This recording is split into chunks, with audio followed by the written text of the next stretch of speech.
Chapter 1831. Not daring to struggle or resist at all. The new broodmother kept her curled-up body and offered her humble loyalty to the new master of the Land of Fire in her own way. None of the spiders in this world were trustworthy.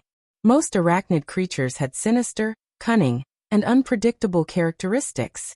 Duque didn't care, because he wouldn't bother to pay attention to a broodmother who wasn't even a demigod.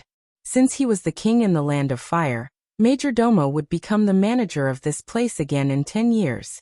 Under one person. Above all others. He was talking about the fire demon supervisor. Moreover, Majordomo used the former broodmother's flame core to become a demigod. How could he be on good terms with this broodmother? Duque didn't say anything and just smiled. He used to think that all the masters in the fire elemental realm had been wiped out. Now he realized that he was taking things for granted. If he didn't control all of the fire elemental realm, he wouldn't have known that Smadron, who was supposed to be one of the 4 elemental lords in the original history, was actually quite powerful at this point in time. He wasn't in the narrow scope of the Land of Fire. Instead, he was near Grey Valley. As a lesser lord, he restrained his subordinates and didn't let too many fire elemental creatures rush into Grey Valley to set it on fire. To the Great Supreme of Fire, I, Smadron, offer my loyalty. The fire elemental lord, who looked like the gatekeeper, Belloc, knelt on one knee before the huge Eye of Fire. Don't you dislike me because I'm a human? Duque's booming voice came from the Eye of Fire. In my eyes, fire elemental creatures are no different from other creatures. That's why I've always opposed Ragnaros's plan to destroy the entire world of Azeroth. I lacked the strength to fight against him, so I exiled myself to this remote place. Smadron was speaking the truth. The fire elemental density in his territory was obviously far less than in Lager's lair. Of course, if he had been recruited by Lager earlier, he would have been lying on the ground like the other stubborn fire elemental lords, and even his flame core had been dug out and devoured. Duque was quite satisfied with this guy. Very good. Come to my throne room, and I will grant you your rightful place. A huge door of flames opened in the void. Smadron did not resist and walked in directly. When he came back to his senses, he saw Duque surrounded by a group of fire demons and a group of demigods. Without much to say, he knelt down on one knee and swore his loyalty. The ceremony was completed. In terms of pure strength, Smadron was definitely the strongest among Duque's fire element subordinates. First come, first served. Duque had to give the loyal Majordomo a higher status. For the time being, apart from Duque, Majordomo and Nox were ranked second, and Smadron was third. Majordomo was ranked first in the fire elemental world. In the long run, Duque would consider giving Smadron the second position after he made a contribution. This was a check and balance, as well as a test of strength. But that was a matter for the future. Dominating the Land of Fire, and becoming the king of one of the 4 major elemental realms, Duque's value would definitely rise. Considering Duque's characteristics as the pharaoh, it was not hard to imagine that he would definitely attack the Tidehunter's water elemental realm.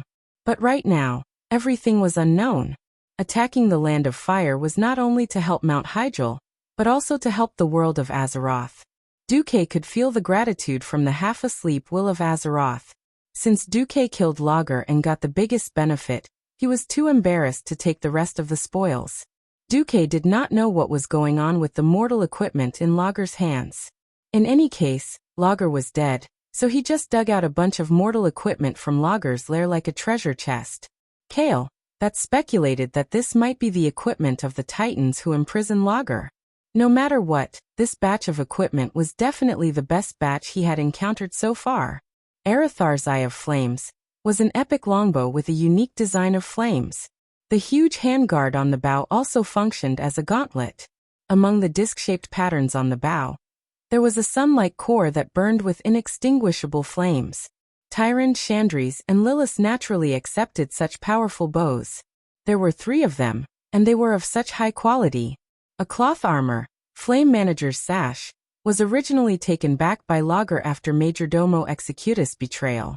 Now, it was more like a symbol of power that Duque had given to this fire demon leader. In addition, there were 3 Shulev, Staff of Annihilation. The shape of this staff and the head of the staff looked a bit like the holy light creature Naru. This was because every piece of gold and rose-red metal in the shape of flames was suspended in the air, surrounding the energy gem that shone with a mysterious radiance at the head of the staff. It was not very powerful to call it an energy gem. In standard terms, it was an energy formation that was solidified at the head of the staff. The mysterious energy of destruction was fixed at the head of the staff in a whirlpool-like manner, constantly absorbing the surrounding elemental energy to provide more powerful magic power for the owner of the staff. This standard staff not only provided powerful bonuses in endurance and intelligence, but also had a super high additional bonus in magic circuits. It was no exaggeration to say that the increase in magic power far exceeded the total magic power of a radiant moon mage. Only Breaking Dawn archmages and demigods like Duque could use this staff. There were 3. One was given to Kai, one was kept for Jaina, and Duque took one for himself as a souvenir. Kagwan Balrog King's Warhammer was actually a milk hammer that increased magic power. Because of its powerful comprehensive properties, as well as the increase in spirit and level acceleration, he kept it. When Riadaline returned, he stuffed it into the Blood Elf Knight leader's hands.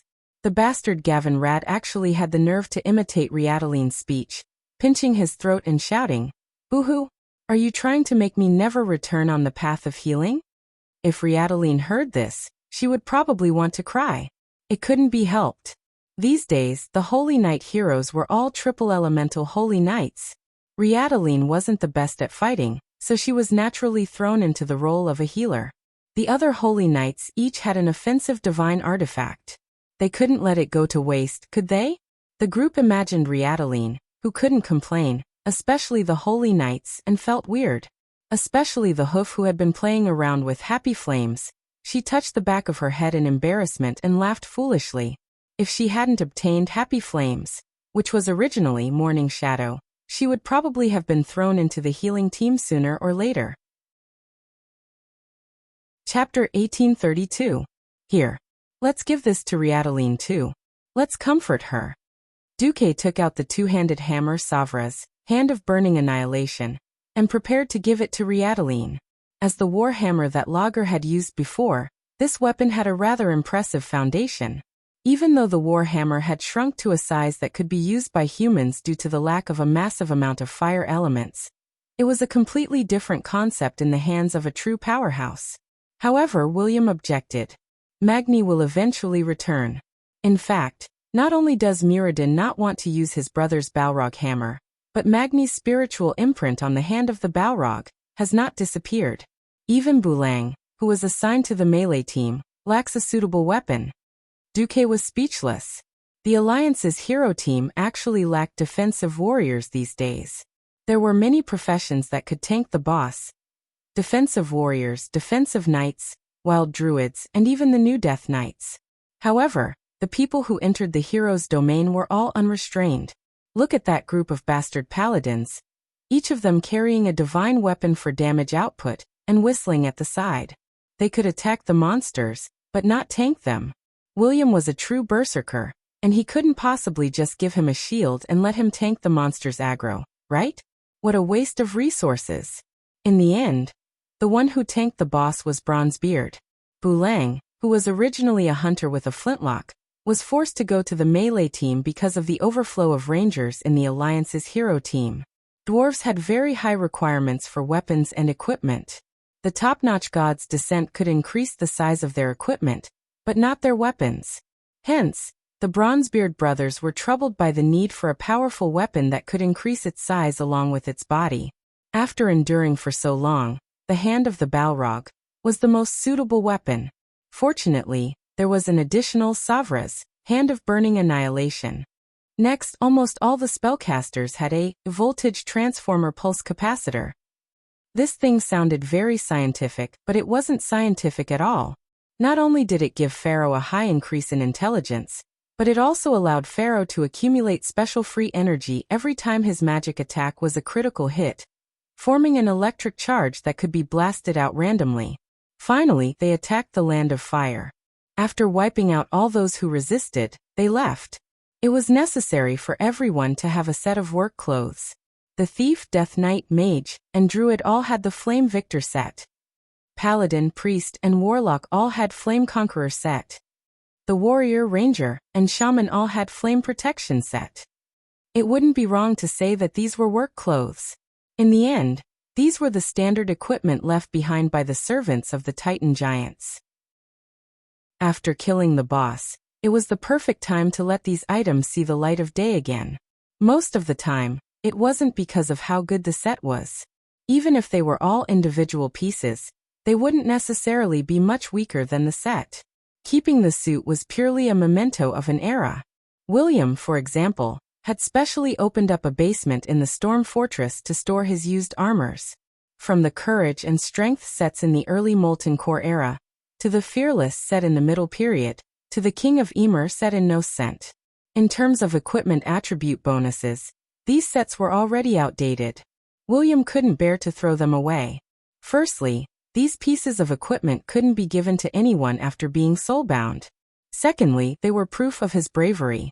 Even today, he would catch the little Prince Anduin Rin from time to time, and let him look at his father's collection. It wasn't to prove how awesome his father was, but to let him learn from the vigor of a warrior.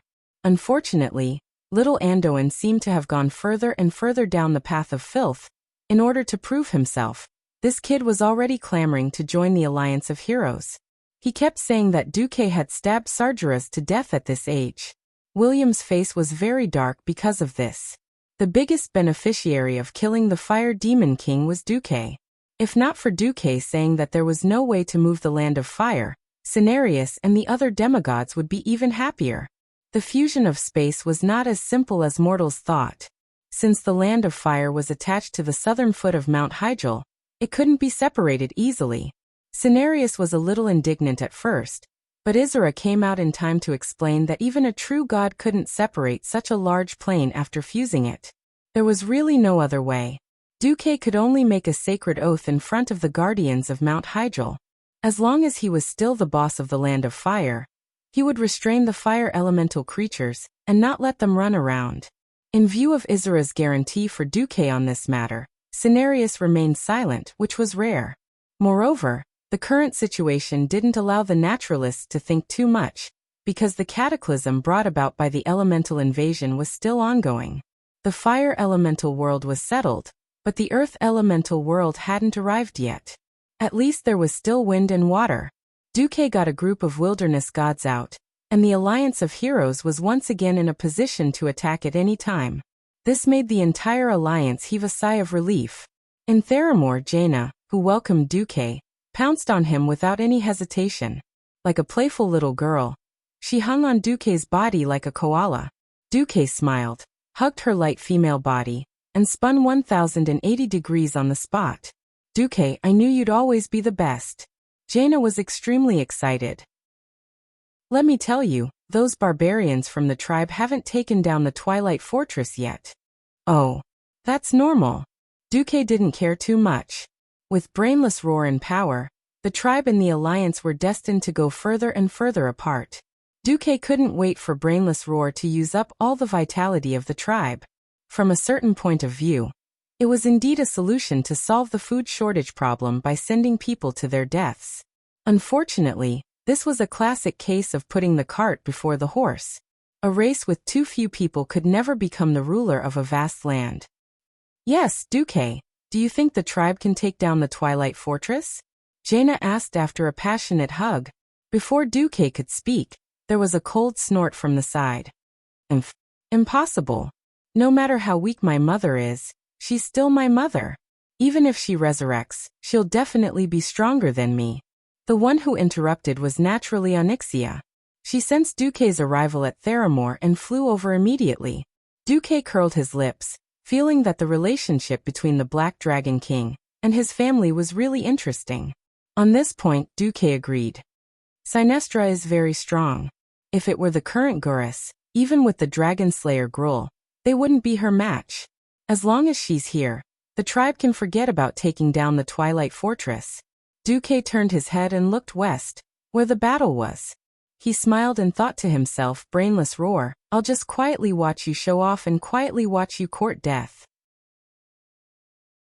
Chapter 1833. Is there anything we can do now? Onyxia seemed to be eager to try. Basically, we just wait. But since I'm back, you can go to the dragon's slumber temple in my place. Duque gently hooked the black dragon's little nose. Is there a fight? The black dragon looked up. Are you asking if there are weaklings for you to bully? Alright, there are. Duque smiled. Even the black dragon blushed a little. Alright, since it's master's order. Duque turned his head back. How are things on their side? When Duque attacked the Land of Fire, it wasn't that Duque didn't have time to attend to other things. It was because Uldum and Vasker were very special places. Unless Duque came personally, he couldn't just use the weave to invade them. All of a sudden, the information there was sent back to the most primitive way of sending messengers. In the end, Jaina was in charge of summarizing the information. It's the final battle. Over in Uldum, Torver's Lost City and the Hall of Origins have been settled. Aurelia and Sasha have already brought people to support Servanas. Brian Bronzebeard was the only one left in charge of the Hall of Origins. Sister Vasker said that she found 2 new demigods, and is preparing to recruit them. At the same time, she has already attacked the tidal throne, and is fighting against the sea monster sect leader Azamat. Jaina finished her report and added, "Should we send reinforcements?" Duque hesitated for a second, but still shook his head. No, since they chose to be independent, they should show their courage. They chose their own path, and they have to finish it even if they have to kneel. There was something else Duque didn't say. Unless they ask for reinforcements themselves. Duque raised his head and looked into the distance. He was silent for a long time. If they are willing to be the beautiful canaries in the cage, Duke does not mind giving them a crook of an arm to protect them from the storm. But they weren't just his women. They were also great heroes who shouldered the fate of the elves, and led them into the future. Perhaps it was because of this persistence that the Windrunner sisters' beauty was so extraordinary and captivating. Jaina asked softly, before the Stonewall continent merges with Azeroth, is there anything else we can do apart from providing disaster relief and restoring production? Duque shook his head. Wait and hope. Duque really didn't interfere. If Queen Syriana couldn't deal with Akir, who was known as AWOL Trash, and Vashj couldn't deal with the sea monster suzerain, then how could he expect them to block the Burning Legion's attacks in his territory again and again in the future? Deep into the night, Duque was still anxious. Through the portal, Duque took out a large stack of reports from the Alliance, and started to deal with them in the study room that Jaina had left for him. Every queen has her own bedroom and study in her own palace, or in her own summer palace. This was a form of respect and an honor. Duque accepted it very calmly. Hundreds of mages' eyes were reviewing the reports, and even more mages' hands were flipping through these reports. Just like that, Duque lay comfortably on the armchair behind the desk and let his spirit browse through the massive amount of reports. This wasn't something a human could do. Fortunately, Duque was no longer a mortal. Knock knock. There was a knock on the door. Come in. Even without asking, Duque knew that it was Onyxia at the door just from the soul connection. It was rare that the Black Dragon Princess actually came wearing a high-slit chongsam tonight.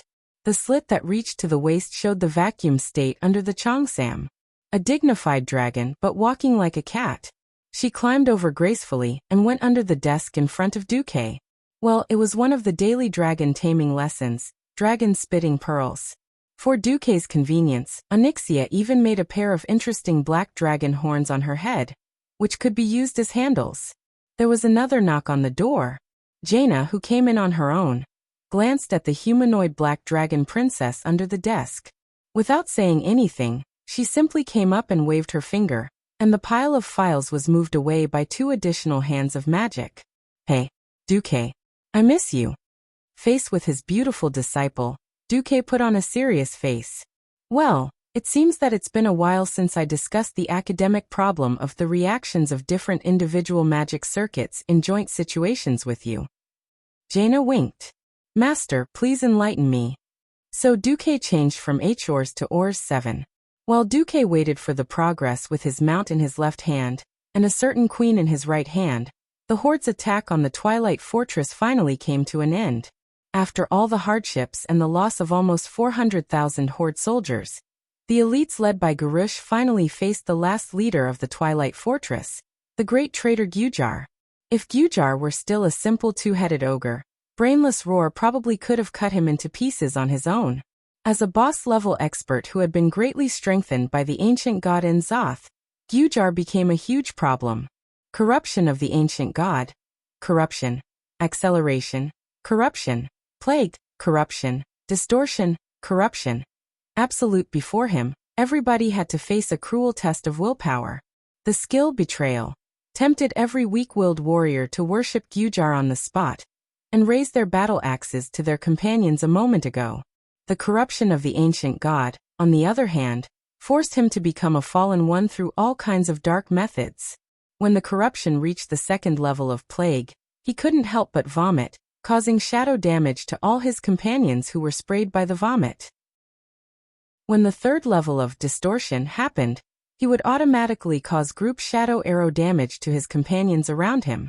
Finally, when Absolute came, he would become a powerful warrior and increase his attack power by 100%, but it also meant death. When his companions betrayed him for no reason, Garush chose to kill them. When the old orc Eitrig, Thrall's advisor and expert, entered the distortion state, Garush also shouted, "Traitor!" He cut off the head of Eitrig, who was about to leave the team and was about to die by himself. The other chief's eyes were bloodshot. However, in the face of a great enemy, they could only endure the displeasure in their hearts and continue to attack Gujar. After a fierce battle, Garush finally cut off the two heads of the traitor ogre. The problem was that he put Gujar's head together with Eitrig's. Ha! Hang the heads of these three traitors on the main gate of Orgrimmar. Garush ordered. Chapter 1834. For some reason Sinestra, who should have existed in the deepest part of the Twilight Fortress, was no longer there. From this point of view, it could be concluded that the Horde had finally won the war at a heavy price. But Garush's actions had undoubtedly completely ignited the conflict between him and the other chiefs. No, Eitrig is definitely not a traitor. Everyone saw that it was Google's vicious skill. Are you saying that a warrior profession can use Shadow Arrow? Wajin roared and he opened his arms fiercely. I didn't ask for your opinion. Trolls. Garush said contemptuously. I agree with Dworkin. Eitrig didn't want to attack us. Dranos stood up, his burly figure even more oppressive than Dworkin's slightly thin figure. Garush was not happy. He pointed his left hand at the tip of Dranos' nose, almost poking the forgotten leader's nose. Shut up. I don't need a dead man to influence my decision. It was I, Garush Hellscream, who led the Horde to win this war against the traitors. I am the only one who will be the victor of this war. Remember, Deadface. In the Horde, only the winner has the final say. After saying that, he fiercely slapped the strong pectoral muscles on his chest, making loud banging sounds. Sparse cheers could be heard from the surroundings, but even more people were silent. Garush's, I deeply stung everyone present. Not only the tribal chiefs, but even many of the elite beastmen who were clustered around the periphery felt that the word was rather harsh. Next to him, Cain, who was covered in blood from the battle just now, strode over regardless of the wounds on his body. The huge totem pole slammed into the ground, making a deafening noise and raising a lot of dust. Garush, what did you say? Are you saying that you are the only winner?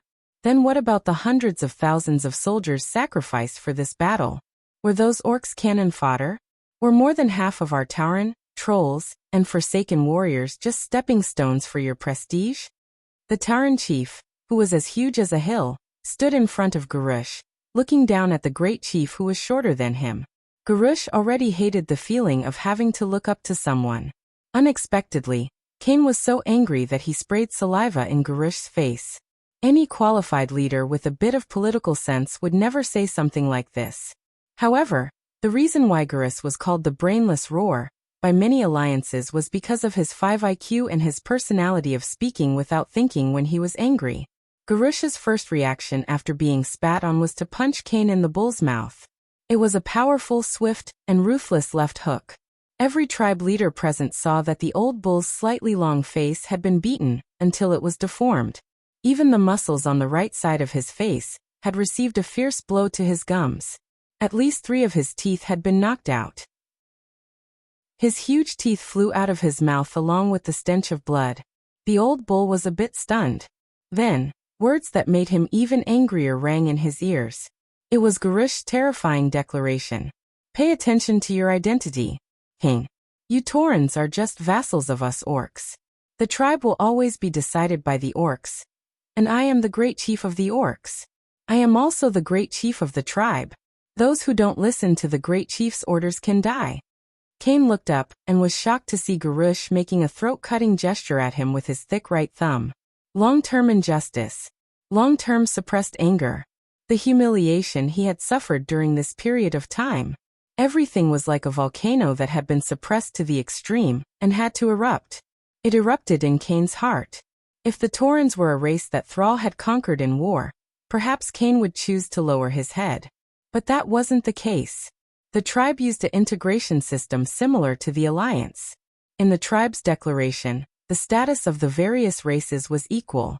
Even though the orcs in the tribe were numerous and powerful, allowing the orcs to occupy an absolute ruling position, the tribe's declaration did state that other races could challenge the great chief's ruling authority. At this moment, Cain could no longer care about anything else. The Tauren chief pulled out the flag on his back and threw it in front of Garush. "According to the tribe's tradition, I, Cain Bloodhoof, request to challenge you for the position of Great Chief. Come. If you really think you are the tribe's #1 warrior, then accept my Makara." Garush's face turned green and then red. Suddenly he roared and stomped on one of Kajar's heads. "I've had enough. I've had enough. I've had enough of your complaints. I've had enough of your weakness. Why can't you weaklings obediently listen to the orders of the strong? Don't compare me to that weak fellow Thrall. He has already scrammed. Now the great chief of the tribe is me, Garush Hellscream." Garush raised his bloody axe high. "I accept Cain's challenge. Who else wants to challenge me? Is it you? Is it you? Or is it you? If you want to come, then come at me together." As he spoke, the blade of his axe was first pointed at Cain, then at Wujin, then at Dranos, and finally at the goblin prince Galawex. Wujin was not as impulsive as Cain, but everyone could see that his protruding fangs were trembling with anger. "Garush, I don't want to fight with you. When you and Cain's Makara are over, I will make my decision." Wujin clenched his fists tightly. Anyone with a brain knew that unless Garush was completely defeated and Cain replaced him as the new great chief, it would mean that the tribe would split. A week later, at the south gate of Orgrimmar, which was opposite the main gate, it was a huge pit with a diameter of more than a kilometer formed due to the cataclysm. Tens of thousands of tribal warriors formed a huge circle, and at the bottom of the pit were the challengers and the challenged of Makara. Cain was the first to shout, "Garush, I will defeat you. Under your leadership, the tribe will surely be destroyed." "Ow ow ow." Garush brandished his sharp axe. First he roared at the sky, showing everyone his amazing lung capacity. The wild and primitive roar even suppressed the sound waves of tens of thousands of people for a moment. Then, the young orcs from Nagran burst into even more enthusiastic cheers. This was their idol, the strong orc that they dreamed of, the role model. No matter what, the one who could lead them to victory was a great hero. Chapter 1835. Perhaps some people criticized Garush for sacrificing too many of his compatriots for this war. But in the eyes of the traditional orcs, so what? Those who died were the weak. The weak were not qualified to have glory, power, and land. Garush. Great hero Garush. It was an earth-shattering cheer, a wild roar, and the shock of tens of thousands of people worshipping him. Garush raised his arms high. He loved the feeling of standing at the pinnacle of power and glory. He raised his father's single-edged axe, Bloodhowl, and waved it a few times. Although he hated his father who bowed to the human leader, Duke Marcus, he reluctantly approved of his father's actions. At the same time, he felt that Bloodhowl was indeed useful. Of course, he didn't feel anything about his father using a knockoff version of Bloodhowl that he had gotten from a certain demon prince in Karazhan, after someone gave him a family heirloom axe. As for feeling the so-called fatherly love, the brave orcs didn't need fatherly love, At least that was what he thought. Garrus pointed at Cain from afar and shouted, "Cain, I'll give you one last chance. Admit your identity as the weak and kneel in front of me." "Bah. Don't even think about it. Under your leadership, the Horde will only be destroyed," Cain retorted. In the temporary auditorium near the arena, other than Gruul, who had an indifferent expression, the other chiefs all had nervous expressions. Cain's son Bane clenched his fists. As the military commander of the Horde, Varrock Salyafar didn't want to see this happen, but he knew that the conflict had been completely intensified and could no longer be resolved through dialogue. Makra might be the only way to resolve the dispute outside of a civil war. With a deep sigh, the white-haired old orc commander raised his right hand high and put it down heavily. "I declare that Cain Bloodhoof's challenge to Garrus Hellscream's Makra begins." The taller and bullier Tauren chief was undoubtedly the strongest MT of the Horde. Ever since Sar led the orcs west to the Kalimdor continent, Cain had been active at the forefront of the war. Since the famous Battle of Mount Hyjal, his majestic figure had been imprinted in the eyes of every Horde powerhouse, and he had never retreated. His bravery and strength were obvious to all. In fact, as soon as the battle began, he completely overwhelmed Garrus. Bang! With the exact same fierce charge, the two warrior heroes turned into a stream of light that was hard to be seen by the naked eye and crashed into each other in the middle of the arena. It was the same move, but it was a clash without any fancy tricks. Naturally, the stronger side would win. Facing Cain, who weighed more than a ton and also had innate divine strength, Garrus was sent flying. Today in the duel, Cain did not use his favorite totem pole. Instead, he used a long axe that was more suitable for his hands. Without giving Garrus any time to react, Cain activated Spirit's Wrath, and then used Heroic Leap to catch up with Garrus, who was flying backwards, and swung his axe down. Close combat. An inch shorter was an inch more dangerous. The price of gaining agility was that the side with a longer attack range would have an advantage. Therefore, there was another saying that an inch longer was an inch more powerful. The Oxhead chief was already stronger to begin with. Coupled with his full strength, the axe that came down from above forced Garrus to forcefully parry it with Bloodhowl in midair. Bang! It was a fierce blow that shook the entire arena. Garrus was sent flying like a cannonball. First, he crashed to the ground, then his entire body bounced up again under the impact. Finally, he rolled 5 times in a sorry state, plowing a thick line on the thick red ground before he finally stopped. Ah! There was an uproar among the beastmen, while the Taurens, Trolls, and Forsaken cheered. "Garrus, surrender!" Cain roared. Garrus used Bloodhowl to support his body and said angrily, "Cain, you've angered me. Then I'll beat you until you submit." Cain rushed over with large strides, raised his battle axe, and launched a fierce attack. It was an unquestionable suppression. In terms of experience, 10 Garrushes could not compare to Cain. In terms of strength and equipment, Cain also completely defeated Garrus. The Oxhead chief was at the strongest moment of his life. Be it experience or physique, he was at his peak. Compared to him, Garrus was too inexperienced. At some point in time, the beastmen's cheers had stopped. They stared at the brownish-red figure that was being suppressed with ugly expressions. At this moment, Garrus was more of a defensive fighter than Cain. Of course, as a member of the Hellscream family, Garrus had learned 70% to 80% of Lord Howl's jump slash. Seizing an opportunity, Garrus fiercely counterattacked from the bottom up, finally using his axe to block Cain's battle axe. Garrus seized the opportunity and jumped high, because only then could he make up for the difference in height and physique between him and Cain, and better hit Cain's head. He wanted to chop down this Oxhead chief who had embarrassed him. Unfortunately, he was too inexperienced, and the jumping route he chose was not good. Almost at the instant he jumped, Cain's left hand grabbed his leg and slammed him to the ground in a wrestling position. Ah! Garrus spat out a mouthful of blood from the violent impact with the ground. This was only the beginning. Cain was like a broken cloth bag. He continued to grab Garrus's foot, and continued to smash him violently. Left throw, right throw, left throw, right throw. Cain, who was swinging his arms, directly humiliated the current chief with absolute strength. Garrus was thrown so hard that the world spun, and he could not hold on any longer. At this moment, he waved Bloodhowl randomly, as if he had hit something. That's right.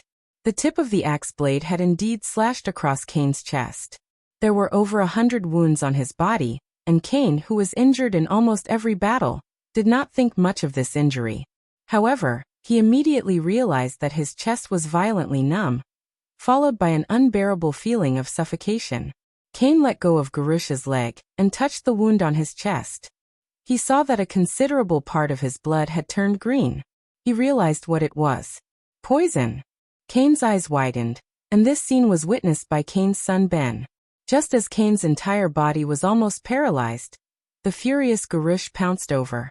The red battle axe he raised high emitted a demonic scarlet light. "Father, no," Ben cried out in shock. It was too late. Kane, who was poisoned, could not move at all. As the axe chopped down, thunderous cheers erupted among the orcs. Garush raised Kane's head high and let out a victorious roar. Chapter 1836.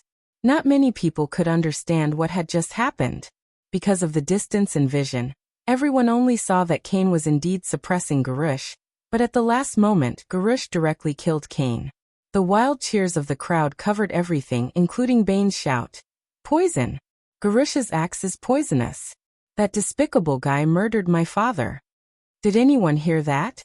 Yes, all the Taurens around, including Wajin, Varrock, Dranos, Garavix and others not far away, heard it. Although every orc around them was cheering and roaring, at least they all noticed this scene. The duel just now was definitely unreasonable. There was a huge conspiracy behind it. Delano jumped off the arena and flipped over Kane's body while suppressing the unhappiness in his heart. He immediately saw the green venom on Kane's chest and the strange green color on the edge of the great chief's blood roar. Wajin stared at this scene, then he suddenly turned his head and shouted, "Varrock Salyafar!" Wajin called out a name. He not only called Varrock, who was the notary, but also the warlord who held the core military power of the tribe. Only Varrock was qualified to declare this a shameful makara, and only he could redress Kane's grievances. Varrock's mouth squirmed for a long time, but in the end, he could not spit out a word. Declare this duel invalid? Easy. This kind of obvious evidence, as long as he shouted at Varrock, would be able to prove it immediately. But what about after that? Garush was bound to be despised by the entire tribe. And then who would lead the tribe? There was no talent in the tribe who could be the great chief. Although Garush was reckless, he at least killed the traitor and won. Except for him, no one could suppress the current young orcs. Perhaps it was a mistake to let him continue to be the chief, but who would dare to say that they would be able to lead the tribe out of this desperate predicament? Wajin? No, his identity as a troll was a huge problem. He could not suppress these young orcs. And although Garush had a bad personality, his personal strength was definitely the best in the tribe. Unless it was Gruul, no one, including Woking, could beat him in Makarali. Thousands of thoughts flashed through his mind. In the end he sighed and lowered his head. Workin understood, and he did not blame Varrock for his choice. There was only endless sorrow. He turned around and walked past Bane, patting the next leader of the Tauren tribe who had witnessed his father being murdered. One day, we will make Garush pay for this blood debt. Without waiting for Bane to respond, Wajin left the dueling field. The poison was not done by Garush, but by Magatha Grimtotem. But that was no longer important. That night, Garush decided to hold a banquet in Agrima and hung Kane's head on the city gate. Everything was blamed on Garush.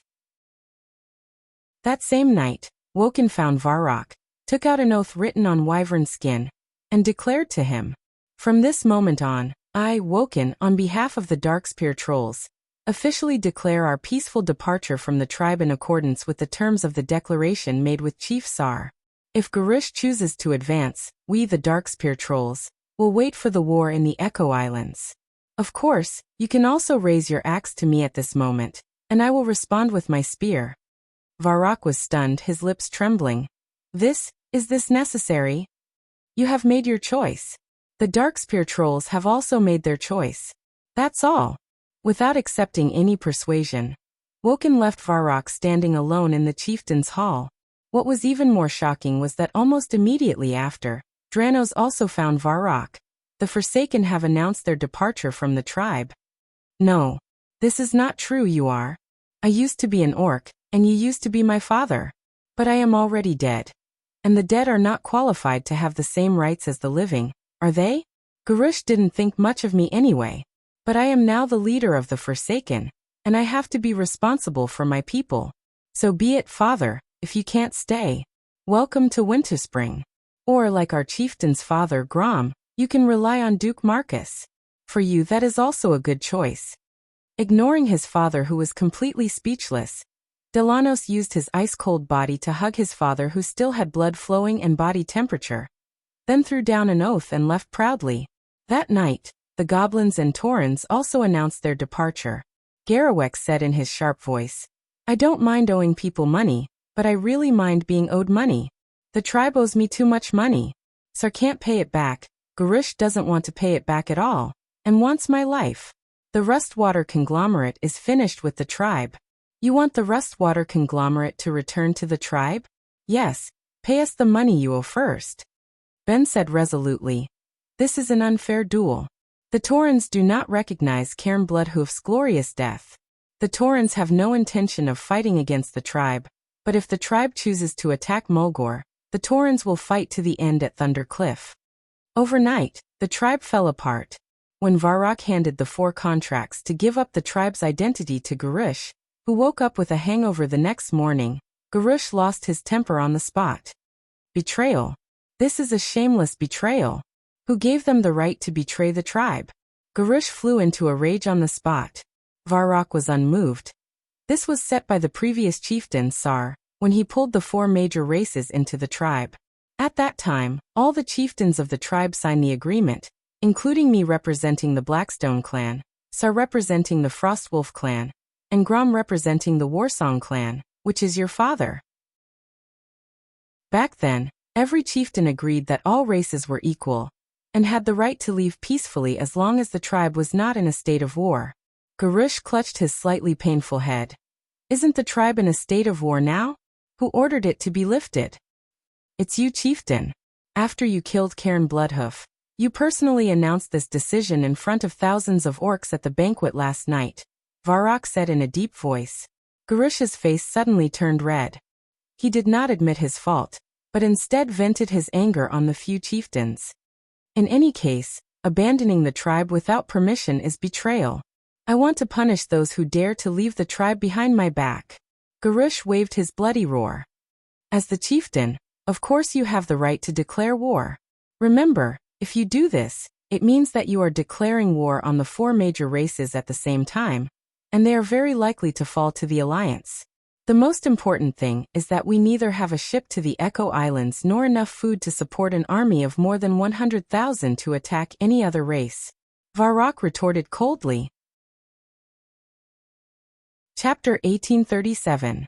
By the way, the Kodo, which was the best at carrying things, had also been brought back by the Minotaurs. The Horde could only rely on hard labor, or use werewolves to pull the carts. Garush was stunned. Didn't I order for the Barrenlands to be hunted? Varrock said. The Barrenlands don't have enough prey to support an army of 500,000. Even if the Great Rift Valley is an oasis, it won't do. In the later stages of the game, our hunters would have to travel more than 50 miles to hunt every day. To put it bluntly, the Alliance was waiting for the Horde to start a war. Varrock had sworn that no matter who the chief was, he would obey the orders of the one in the position. The brave beastmen would always keep their oaths. He was very satisfied with the beastmen's sense of supremacy. If the Horde did not listen to a single warning, he would immediately kill them. After more than 3 hours, the 4 women were finally taken care of. Duque, who was hugging one on each side, opened a bottle of 1982 Sprite. Kalia was a little confused. She tilted her head. Is that so? Elucia, who was lying on the chaise longue, laughed. I knew it. In the business world, Duque, what you've been doing all this time is stealing raw materials. If you really want the Horde to be good, you should do what we did to help Kalia. Not only should we buy raw materials, but we should also build railways and factories in the places of production. We can also improve the local industry while doing fine processing. Garush was furious that the 4 leaders had left without saying goodbye. He did look down on the other races, but that did not mean he did not enjoy the pleasure of commanding them. Everyone. Jaina was stunned. But would the beastmen dare? Hee. The horde has endured long enough. For 12 years Duque, who had been advocating cooperation between the Alliance and the horde in public and in private, finally admitted his attitude towards the horde in private for the first time. After Gurush came to power and tore up the trade treaty with the Alliance immediately started a cold war. Duque opened a portal and went to several places. He dragged Kalia from Lordaeron, Elucia from South Sea City, and Tyrant from Mount Hyjal. Even worse, he could not find a place to rob even if he wanted to. Actually, it was not as if there were none. The most prosperous places in Orgrimmar were Azhara and Grey Valley. Ha! Good news! Great news! Dooku was beaming with joy. Such a big event. We should find everyone to celebrate. Most of the time, Gurush felt that the Tauren and Trolls were troublesome races that only gave him complaints about not being able to live. When they did leave the tribe, Gurush immediately became angry again. The irascible Gurush did not give up and asked for several methods, all of which were mercilessly rejected by Varrock. When Varrock reported this to Gurus, the great tribal chief flew into a rage. His violent temper made every beastman who had no choice but to enter the great tribal chief's hall tremble with fear. Tyrant was a little curious. Duke, did you want to destroy the horde from the start, or did you change your mind midway and go against the horde? In the end he still suppressed his anger. Duque used his free hand to hold Tyrant's Mount Hyjal as he said honestly, "From the start, I wanted to destroy the horde. Unfortunately, I've never succeeded. Everything is decided by the times." He blurted out, "So many of us have died. Why is there no food left?" Only the orc tribe was left, and they had no food or resources at all. Of course, in this life, because Duque tricked Jaina in advance, her young heart suffered the most indelible blow.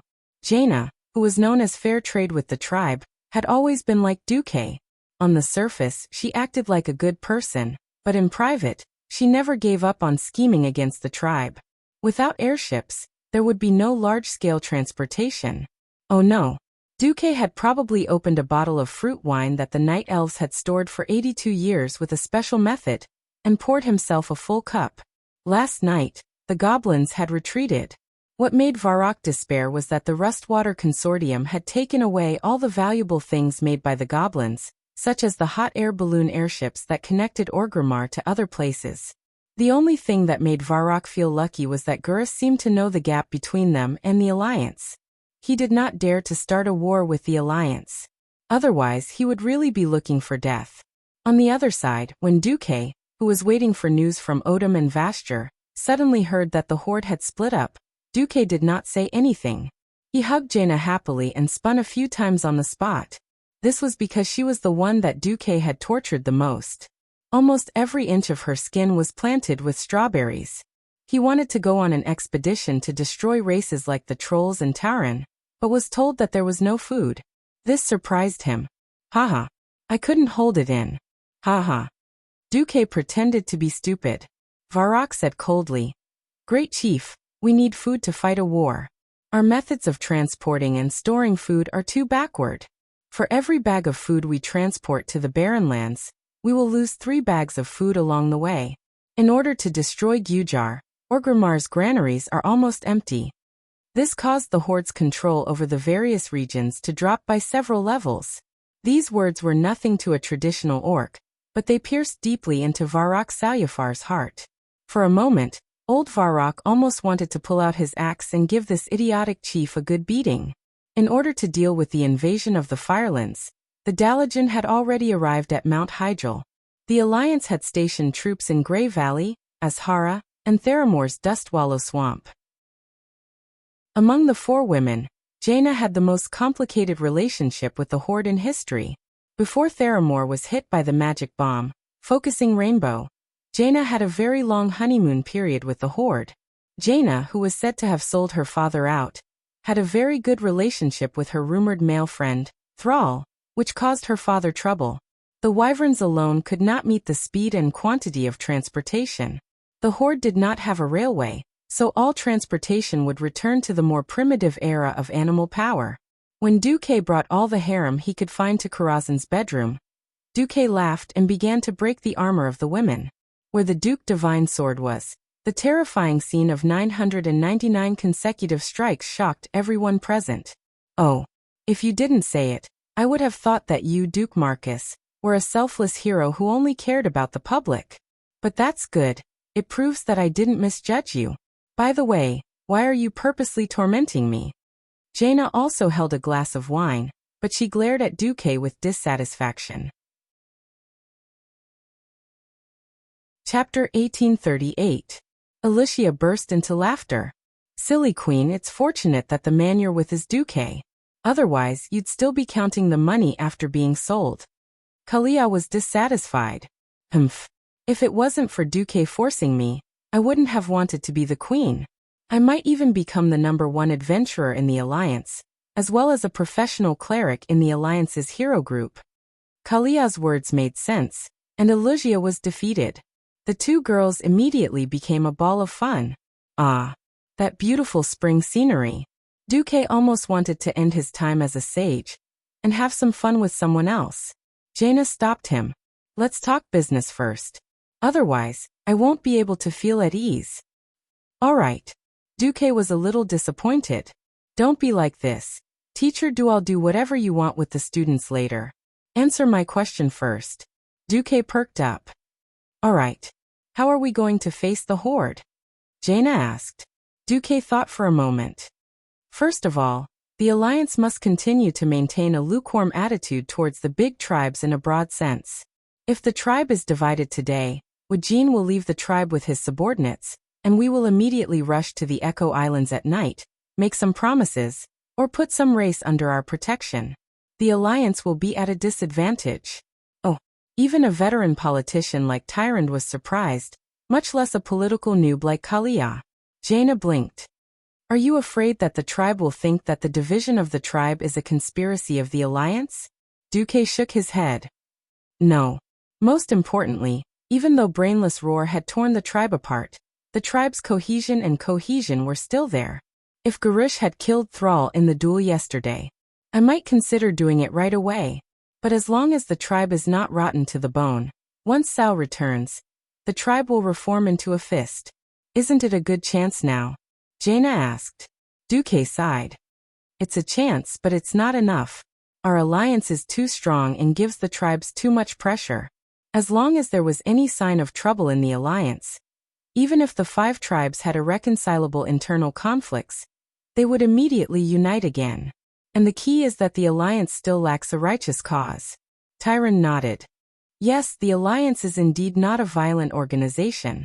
The alliance clearly lacked a reason to wipe out the entire tribe. However, would Garush give the alliance such a reason? His brain wasn't good, but he shouldn't be that crazy, right? At least he hasn't declared war on the alliance yet. No, I think, maybe everyone underestimated his stupidity. Of course, it's just that he doesn't have the chance now.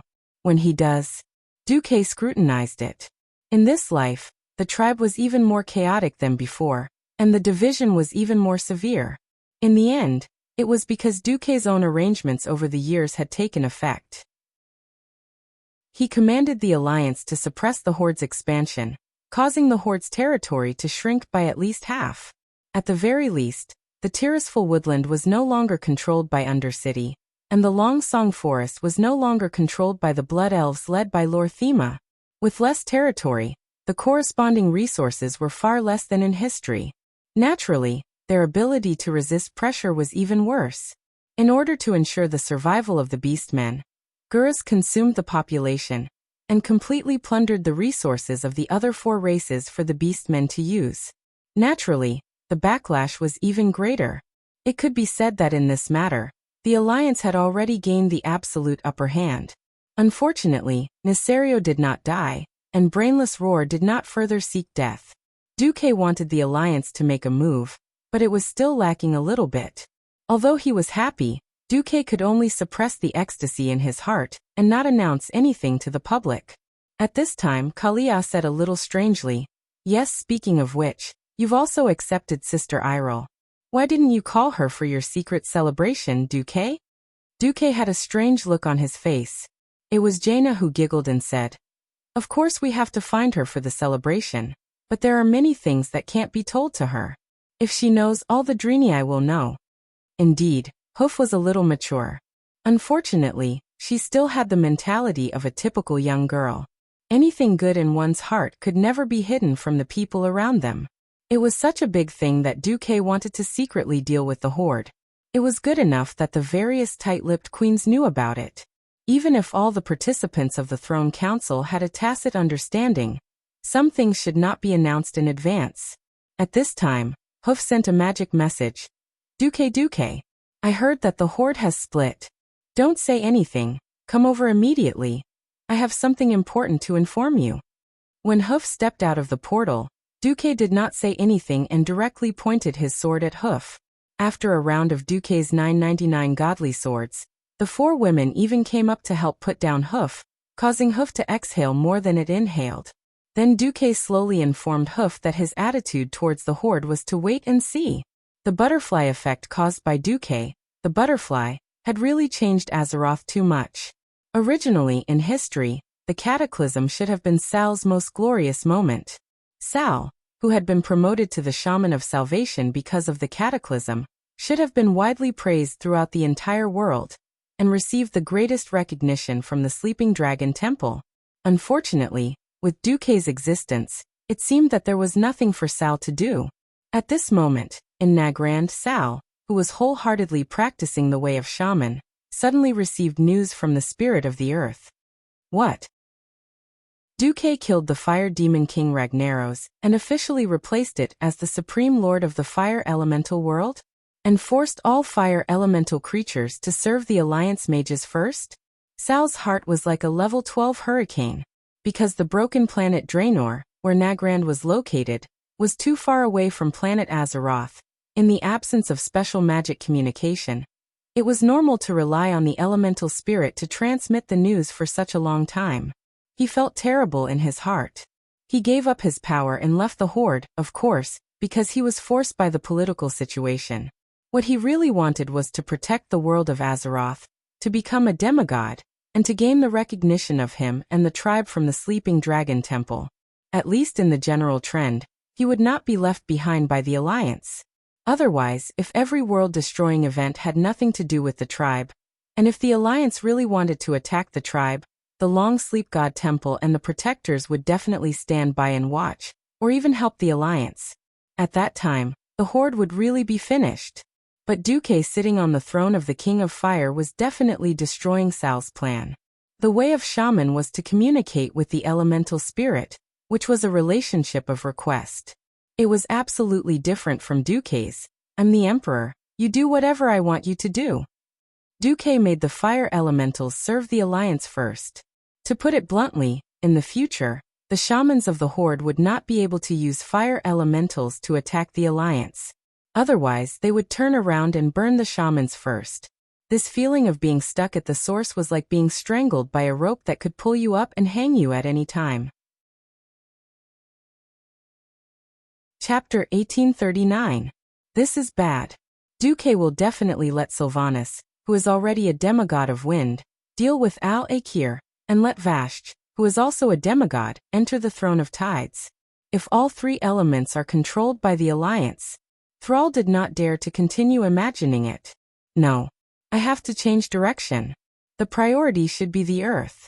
This is my last chance to overtake them. Thrall was unknowingly getting a little impatient. He did not realize that impatience was the worst thing to do when it came to the Earth. Due to the lack of information, Thrall did not realize that there was a mortal called Magni Bronzebeard, who was already so much ahead of him in the path of the Earth. While Thrall was getting impatient, Duque was enjoying the clumsy pillow talk. Duque, let me tell you. Beastmen are all brutal fellows, sob sob sob. Don't talk, savor it. Duque said righteously as he pressed down on her head and held her horn. Hoof rolled her eyes, but could only bury her head in her work. Hearing that the tribe was splitting, the Drenii, who had a deep hatred for the Beastmen, naturally had other thoughts. So-called forgiveness was bullsh *t to the middle and lower class Drenii. You killed my entire family. Do you expect me to say long live forgiveness and wait for you to kill me? Duque saw Hoof's clumsy but hard work and gave her some hope. Before the crisis of the world's destruction is over, the Alliance will not make any moves. At least he managed to appease Hoof and the Draenei. Anyway, those who understood would naturally understand. The key was that Duque did not say anything from start to end. After the tribe split, Duque waited bitterly for 3 days before he finally received the first piece of good news. As a demigod of the Azeroth weave, Duque was extremely sensitive to changes in the elements. After all, the biggest access points for the elements in the weave were fire and ice. The fire element flowed unimpeded, and the weave could receive as much as the fire elemental world overflowed. There was no need to be too serious in monitoring the fluctuations of the water element. Before this moment arrived, the supply of water elements was unstable. Tidehunter Neptulin had never communicated with Duque. Ever since Duque established the weave, he had been walking the path of Hydraxia's water elementals. It wasn't very generous, but at least Duke Hadasis could give him a 5% share. Suddenly, Duque was pleasantly surprised to find that the share had jumped from 5% to 51%. In the next second, the magic communication with Vashj that had been blocked for a long time returned to normal. In the magic mirror, Vashj's long red hair fluttered in the deep sea, giving off a mysterious and hazy beauty. She respectfully crossed her arms on her shoulders and bowed towards Duque on the other side of the screen. Then she transmitted her soul voice. "Dear Master, your most loyal servant, Celia, did not disappoint you. In the tidal throne, she slew the king of sea monsters, Azamat, and saved the water elemental lord, Tidehunter Neptulin. After my persuasion, Neptulin is now willing to follow me and serve you as the supreme ruler. Well done, my Celia. When you come back, I will reward you well." This conversation contained too many hidden words from both sides. Vashj clearly referred to herself as a demigod in all public occasions. But in front of Duque, she would always be the little maid that Duque saved in Azhara's palace. And Duque called her Mycelia. This kind of recognition was the biggest reward for Vashj. There seemed to be some kind of liquid in the water from the corner of Vashj's eyes. That should be tears. There was another image in the magic mirror, and it immediately switched to Neptulin. Neptulin was a huge humanoid creature, almost 10 stories tall, similar to Lager. He had a dark blue humanoid upper body and a cone-like water elemental lower body, as if he was wearing a skirt. He had an almost rectangular face and hair that looked like 5 curved pieces of blue marble inlaid on it. A sapphire the size of a carriage hung on a huge golden chain. It looked very strange. He was not in good condition, because he had just been tortured by the sea monster lord. Huge whip marks and sucker bite marks could be seen all over his hard body, which looked a little like blue marble. Of course, Duque also saw the scars of swords and arrows. This scene made Duque want to laugh. Needless to say, this was the mark of Vashj persuading Neptulin on behalf of Duque. Among the 4 elemental lords, Neptulin was famous for his wisdom. During the ancient war of the Dark Empire 25,000 years ago, Neptulin the Tidehunter was always on guard against Al-Akir's treacherous schemes. He also controlled his subordinates to prevent them from attacking the stronghold of Sarazen, the Mother of Stone. When the armies of fire, wind, and earth fought each other on the land of Azeroth, the Tidehunter would cleverly divide and conquer his enemies. Every time the enemy tried to flee, Neptulin would sweep away the waves so high that even the tallest mountain in Salazarn would feel ashamed of itself. Neptulin liked to play with his prey, dragging them into the water and letting them escape. Sometimes he would banish an unfortunate victim to an isolated island and let him enjoy the torment of the tides and whirlpools. He would usually try to identify who could not survive in the water for a long time and drag them far away before dealing with the rest of his opponents. He especially liked to extinguish flames, and he had a deep hatred for the fire elementals. Neptulin the Tidehunter was the ruler of water, lakes, rivers, and oceans. All water elementals and creatures that used water and cold as their main abilities would respect him. However, today, after 25,000 years, the saying "a fallen phoenix is no better than a chicken" was used to describe Neptulin. Because he had died and revived once, his strength was no longer what it used to be. Otherwise, there was no way to explain how a mere sea monster could defeat him. In Warcraft, he was not even qualified to be the boss of a 5-man dungeon. From the fact that the final boss of the title throne was Azamat and not him, it was obvious how useless he was now. The great demigod of the weave, Duke Marcus. I, Neptulin, offer all my loyalty to you. From today onwards, your enemies are my enemies. My territory is your territory. It was good to talk to smart people. Stubbornly stubborn would only waste more effort. Smart, spineless people were the easiest to subdue. Duque first turned his body into ice elementals, then opened a portal. In the next moment, Duque's figure appeared in the title throne in the deep sea. There was almost no light in the dark sea. However, with his elemental senses, Duque could clearly sense everything around him. Vashj immediately offered Duque a portion of the elements here. Chapter 1840. 1%, 10%, 30%, 51%. The elemental share was the control of the entire water elemental world. In a sense, controlling more than half of the elemental world was equivalent to controlling a super reservoir. As a ruler, he could control how much water was released. It was like fish in a dry swamp, or accumulating small amounts. An elemental world was a little different from a reservoir. It itself was like a huge nuclear reactor. The difference was that it did not flow out nuclear energy or electricity, but would continuously produce elements. This was why the elemental world overflowed with elements towards Azeroth and other planes since ancient times. Feeling that his soul touch had spread to more than half of the elemental world, including the title throne, when Duque absorbed 51% of the elemental share, he stopped. Master. Vashj was a little puzzled. Silegia, you take another 30%. Usually, I will give you an additional 10% of the usage. As for how you distribute it, that is your business. Yes. Vashj did as she was told. The eyes of Vashj's core subordinates all lit up. Unstable Hydus, Deepwater Lord Carathilas, Moroger Tidewalker, Yesler. They had followed Vashj for the longest 10,000 years, and the shortest was at least a few hundred years. What were they after? Wasn't it just more power, more territory, and more authority? Duque believed that Vashj could control this group of guys very well. Perhaps in time, there would be a few new water demigods born. Thanks to the fact that the ancient god Enzos did not directly intervene in the affairs of the water elemental world, the elemental share here could be said to be quite complete. When Vashj killed Urzamat, she found it very funny. Urzamat actually took 40% of the elemental share, and beat Neptulin, who had 30% of the elemental share like a dog. The remaining 10% was left for Neptulin, and Duke Hydus's share was raised to 9%. The share of the entire water elemental world was decided in this way. Perhaps some people would ask why Vashj, who only had a little elemental share in the water elemental world, would beat Urzamat up?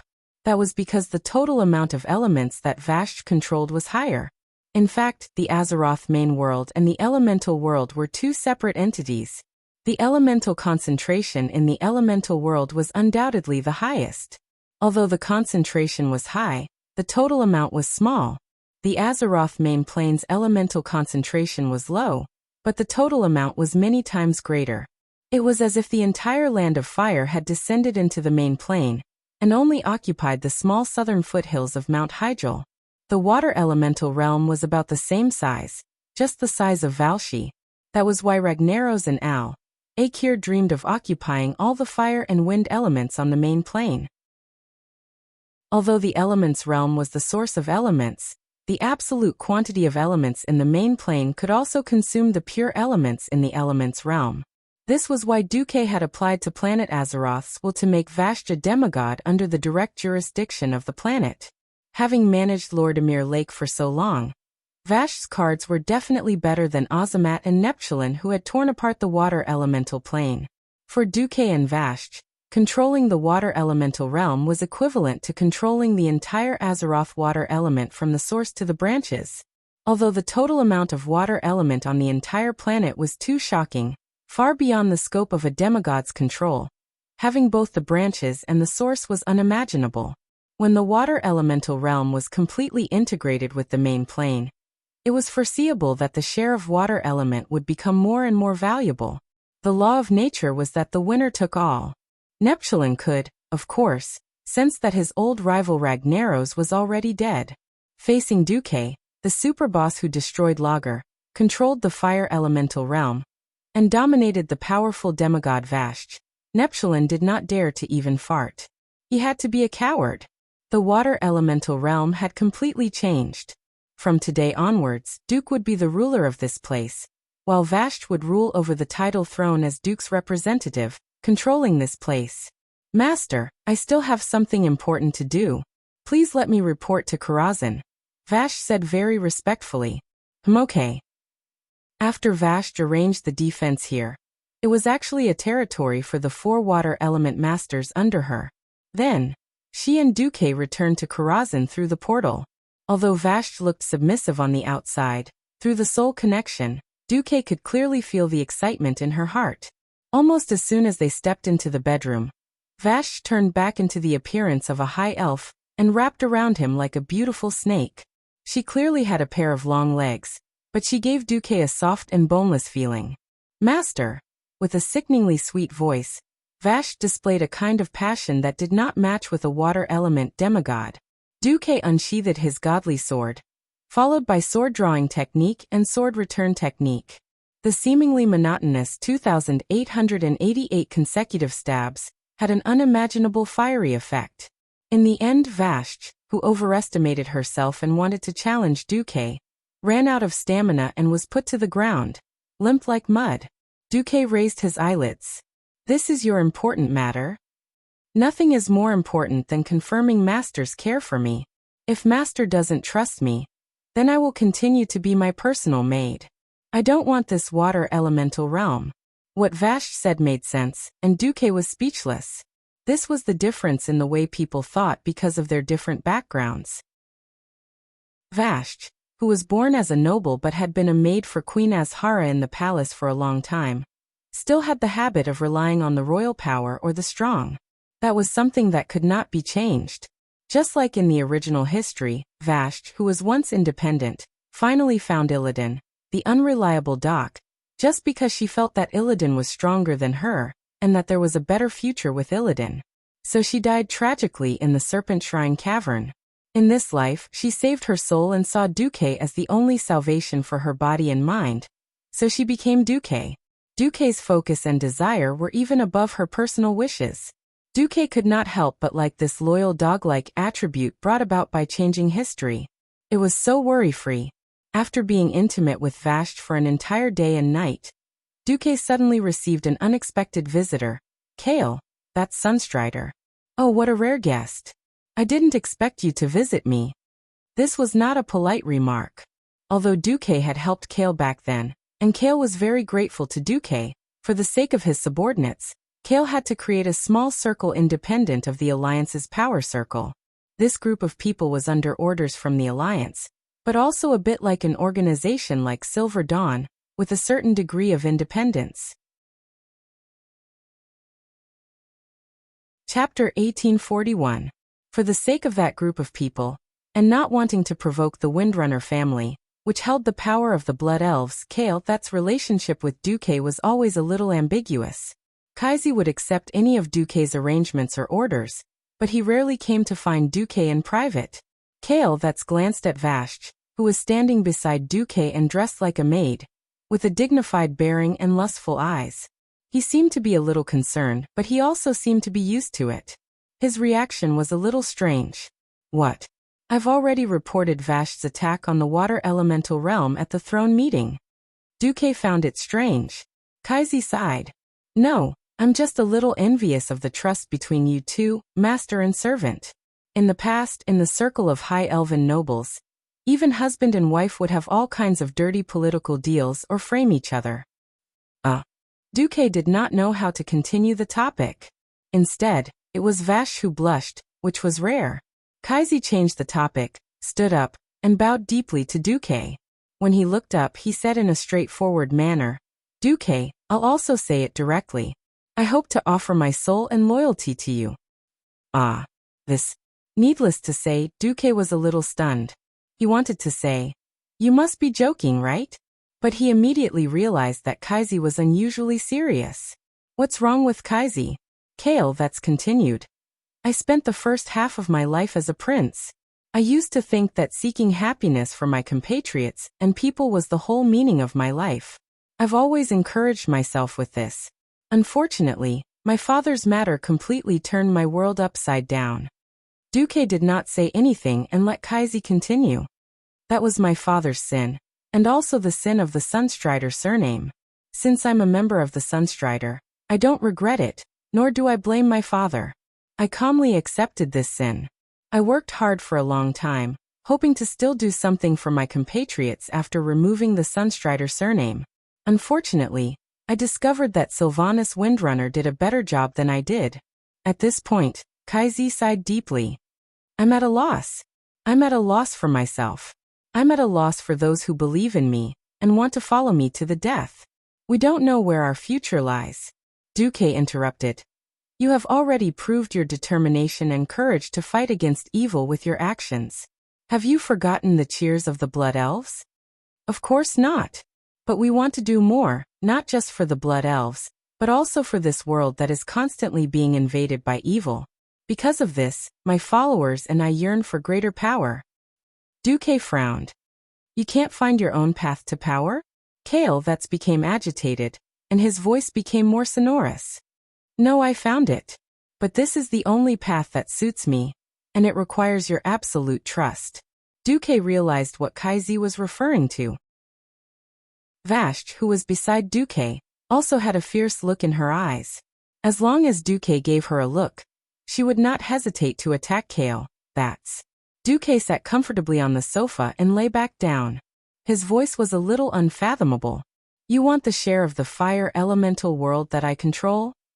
I know it's shameless of me to make such a request as an outsider, but I don't have a better way, and I believe that this can solve the problem of my followers having similar symptoms of magic addiction in the future.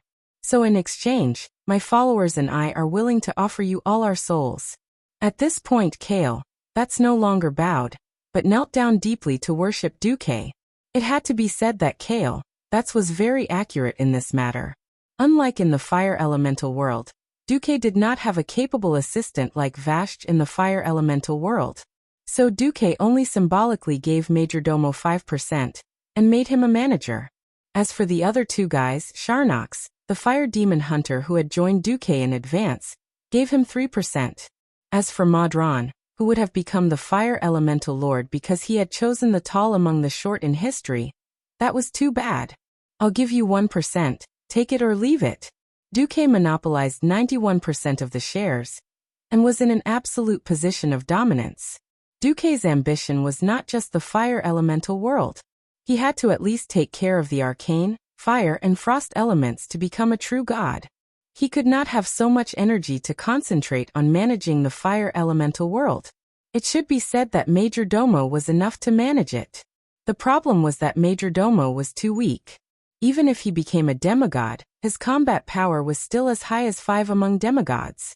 Duque's real representative in the fire elemental world should be like Vashti, who could fight and had his deep trust. That was ideal. Kale that's proposal scratched his itch. After all, at the end of the day, Duque could not absolutely trust Majordomo. That guy was forced to surrender by Duque. Since he could surrender to Duque, there was no guarantee that he could surrender to other powerhouses in the future. In this life, Kaizi did not fall into a state of madness because of his clansmen. His pure heart was still worthy of praise. There was no need to say who the balance in his heart was leaning towards. Duque crossed his fingers and placed them on his knees. He pretended to think for a while before nodding in agreement. Okay, I agree. There are many people who are willing to offer their souls to me in exchange for power, but not many of them have character and will that I recognize. You happen to be one of the few, so I agree. Kale that's kowtowed heavily and said loudly, Thank you, Master. I'll go and call my followers over to pay their respects to the Master. A few minutes later, Kaizi brought a group of subordinates and filled Duque's reception room. Greetings, Master. Dozens of elves said in unison. Duque had to admit that Kale, that was quite popular. In addition, the nobles of the mages were quite unhappy with the power of the once lowly ranger faction. Not every mage who had lived for thousands of years, and was used to being a big shot could condescend to be ordered around by the ranger faction. Therefore a large number of mages joined Kale. That's. With the help of the weave, just Kaizi's subordinates alone could form a new Silvermoon Council. From now on, Master will only have the great weave demigod Duke Marcus. I, Kale, that's Sunstrider, am just one of Master's servants. Everyone, please recognize your new identities. Kaizi instructed. Yes. Dozens of people answered in unison. Kaizi turned to Duque. Master, you can choose any one of them to be your guard or maid. Back then Kaizi had given Duque an astromancer, Solarian. It was unknown if he was addicted to giving them away, or if the high elves had the habit of giving girls away. In any case, Duque was still a little uncomfortable. Chapter 1842. It felt like a dynasty before the Celestial Empire, where it was normal for rich families to give their concubines away. Interestingly, the moment Kaizi said this, one of the 4 heavenly kings beside him, the astrologer Caponia, became anxious. She stared at Kaizi anxiously, and then felt that it was inappropriate, so she secretly tugged on Kaizi's sleeve. Kaizi seemed to have come to his senses and wanted to change his words, but he did not dare to open his mouth and slap himself in the face. Duque wanted to laugh at the sight of the young couple. Duque looked like he was about to snatch someone's wife. All right, I think Caponia is not bad. When Duque said Caponia's name, Kaizi and Caponia felt completely disheartened, as if there was nothing left for them to live for. Kaizi immediately reacted. Back then, because he lacked courage, he had knelt in front of his great lich father, who had sought refuge with the Calamity Army. This time he was not going to be timid anymore. He was going to say no loudly. Without paying attention to the second half of Duke's words, Kaizi's body suddenly burst into flames and his whole body jumped up. Yes, he really jumped up. He was at least 5 to 6 centimeters off the ground. Wait.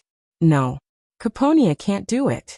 When Kaizi roared out loud, he felt as if a great river had burst its banks, and he could finally vent all the depression in his heart. Ooh. I did it. Caponia, I did it. Although I might not be able to step into the demigod realm for the rest of my life, at least I'm safe. Something's wrong. Kaizi was already prepared to face Duque's thunderous rage. After all, he was the one who went back on his word. But why was Duque smiling evilly, his blood elf followers shocked, and Caponia a little angry? Kale was dumbfounded. Duque leaned against the back of the sofa in satisfaction. He waved his hand, and Vashj came over to massage his back. Dumuk repeated his words with a poisonous tongue that was bubbling up. Hey Kale, what do you mean by that? Just now I said, I think Caponia is not bad. Why don't I bestow her as your wife? Then you actually said wait. No. Not Caponia. Are you saying that you don't like Caponia, and want to offer her to me as a maid to warm my bed? No, of course not. Actually, I like Caponia. Kai finally admitted shamefully. Duque's explanation of the cause and effect was so infuriating that several guys, including the 4 heavenly kings, were already snickering. At this time, how could Kaizi not know that he was played by Duque? He thought that Duque, who was obsessed with elves, wouldn't die so easily and would let Caponia go. Subconsciously, he thought that his little lover had been sent away because of his slip of the tongue. In the end, he was the one who fell into Duque's trap. Kaizi's face immediately turned red, and he scratched his head in distress, not knowing what to say. But now that he had said it, Kyle felt a sense of relief. Okay, tell me, how did you get together with her? Since his master had given the order, even if it was a little embarrassing, Kaizi could only confess.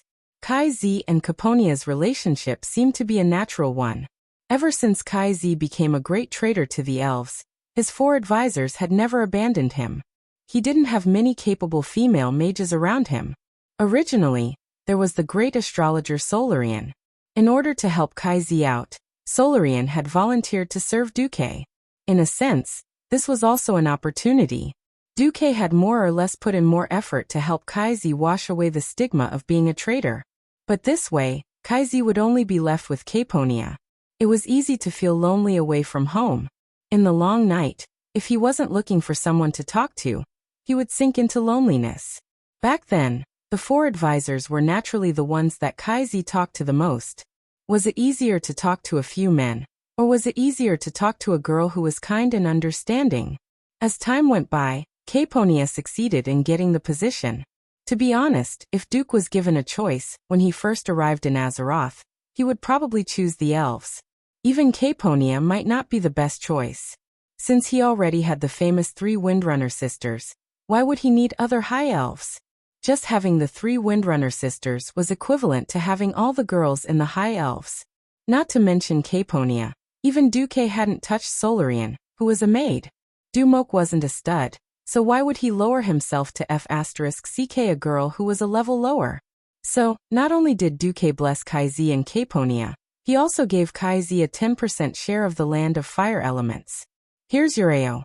I think the surrounding environment will be very suitable for you and your phoenix. Duke opened the 3D map of the land of fire, and seemed to have given Kaizi a piece of land. Kaizi didn't see it at first, but when he saw it clearly, he immediately thanked him profusely. How could that place not be suitable?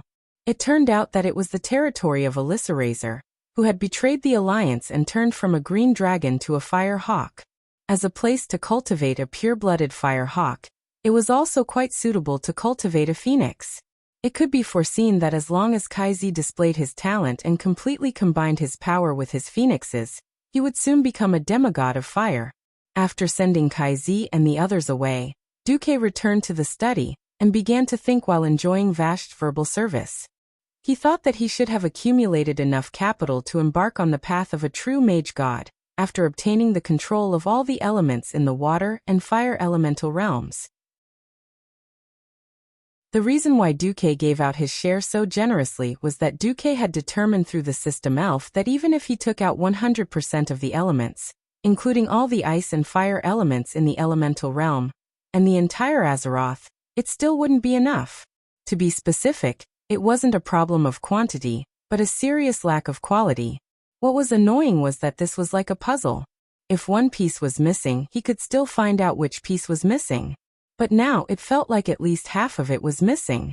The rest that could be judged was like broken glass, all in strange shapes that people couldn't make heads or tails of. Sigh. At this time, a comfortable feeling came. After a while, Vasht raised her head. Master, what are you thinking about? Nothing, I'm just thinking about how I can become a true god. Everyone has improved, but I've been stuck at demigod for so long. Vasht laughed. How could it be so easy? Before the ancient war, the white deer god Malorn had been stuck at the demigod realm for tens of thousands of years, but he still couldn't ascend. Let nature take its course. Duke was stunned.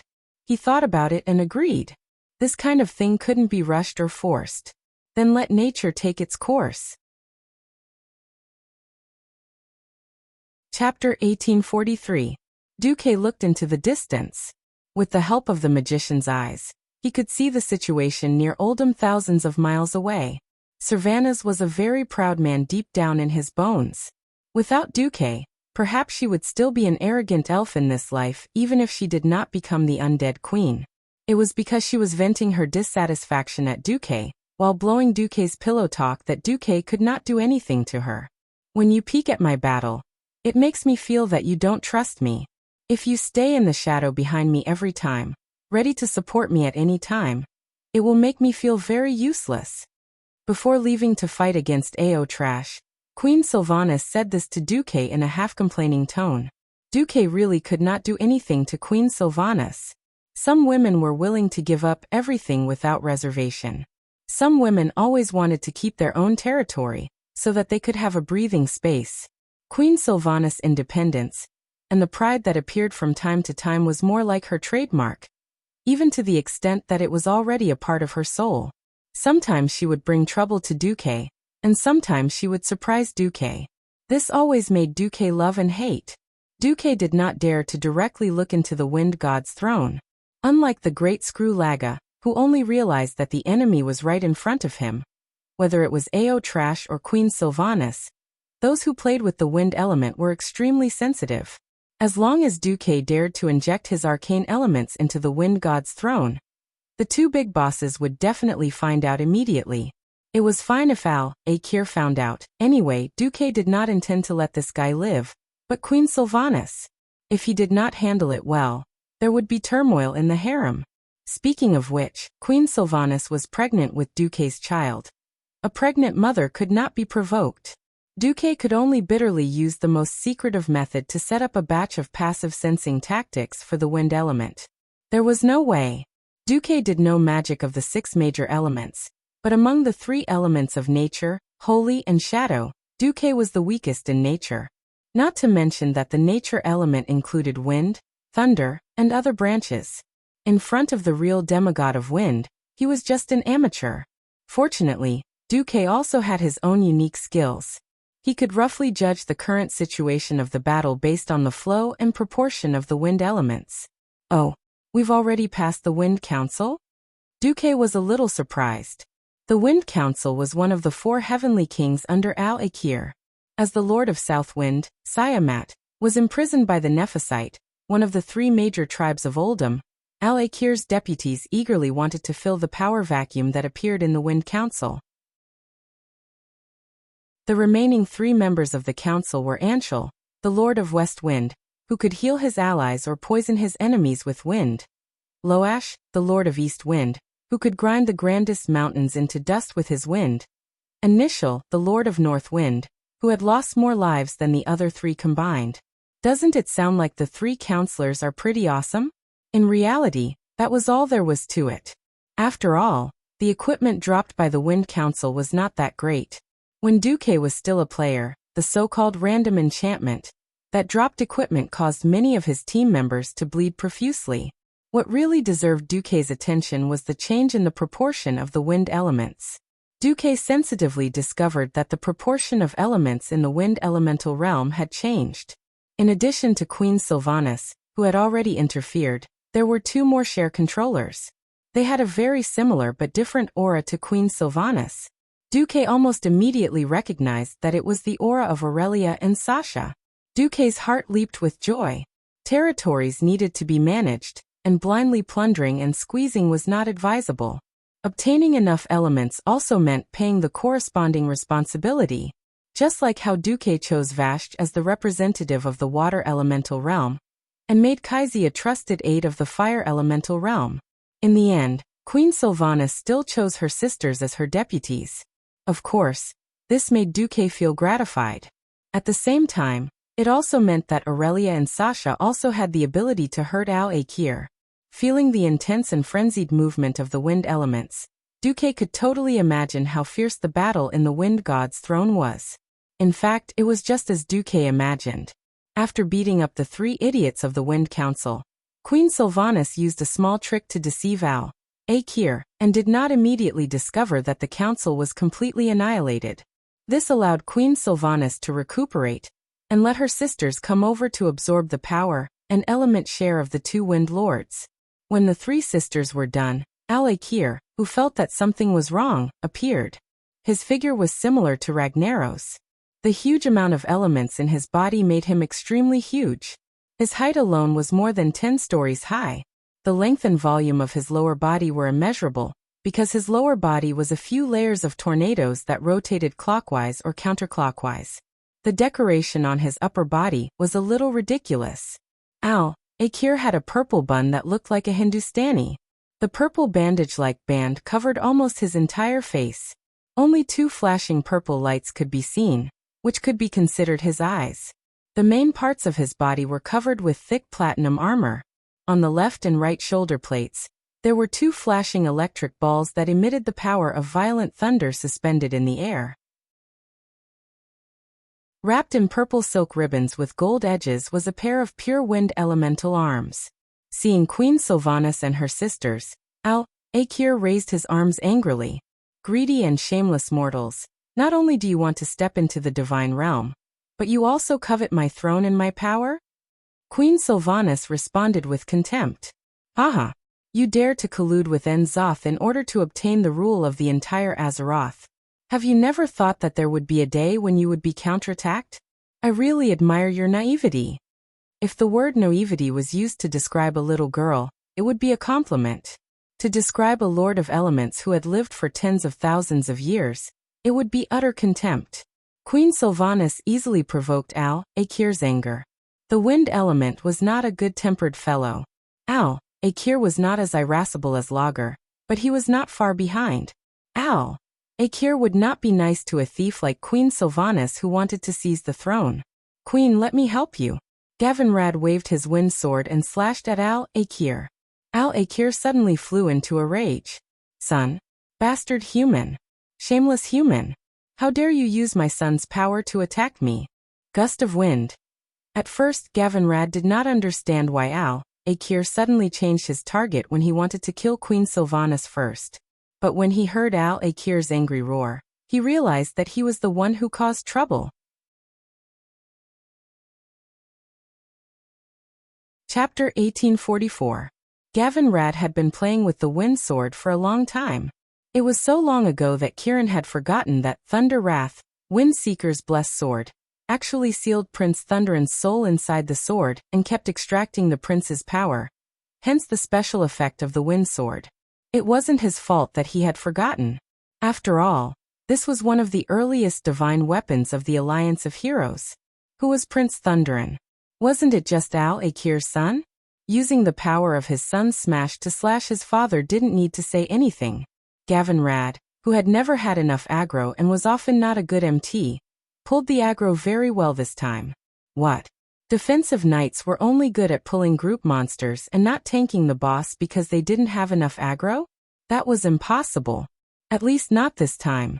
At this moment, whether it was the bitter comrade Gavinrad or Sylvanas, they both understood Dumuk's sinister intentions. Duque had promised not to interfere with Queen Sylvanas' threats and promises. Now it seemed that he wasn't just interfering. He was practically sticking his hands and feet into it. As a demigod of wind, Queen Sylvanas' physical attributes weren't greatly enhanced, at least in terms of vitality. Compared to her speed, magic, and attack power, her vitality wasn't even worth mentioning. It could be said that if Queen Sylvanas was hit hard by Al-Akir, she might not die, but Duque's unborn child might be finished.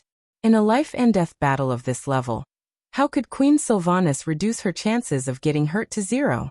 This wasn't a game where there was a main tank and defensive warrior to take most of the damage from the boss. In reality, bosses weren't stupid. They all had brains and wouldn't be affected by aggro pulling skills like taunt or armor break. The boss would attack someone purely because they were a greater threat to him. Of course, there was one exception, and that was the true meaning of ridicule. Queen Sylvanas was here to seize power, so she would at most be considered an attempted crime. What about Gavinrad? He had witnesses and material evidence, and could be directly convicted. Every bit of power in the wind sword in his hand came from the soul of Prince Thunderan, who was sealed in the sword. The prince's soul led the gathering of wind elements, which resulted in the wind sword's special effect. It could be said that every time Gavinrad swung the wind sword, it was as if the prince's soul was wailing. The whispers in other people's ears became terrible lines in Al-Akir's ears. The following content is purely a free translation of the distorted version. If there are any similarities, it is purely coincidental. Yamit. Papa save me. So painful, sob sob sob. These voices sounded like they had been smashed by a grass mud horse 10,000 times, so Gavinrad was completely enraged. A powerful move sent Gavinrad flying into the sky. Well, it was like a home run, flying out in one go. Above his head was a boundless azure sky. Beneath his feet was a boundless blue ocean. Gavinrad wasn't skydiving, he was skydiving. Gavinrad had never been afraid of anyone.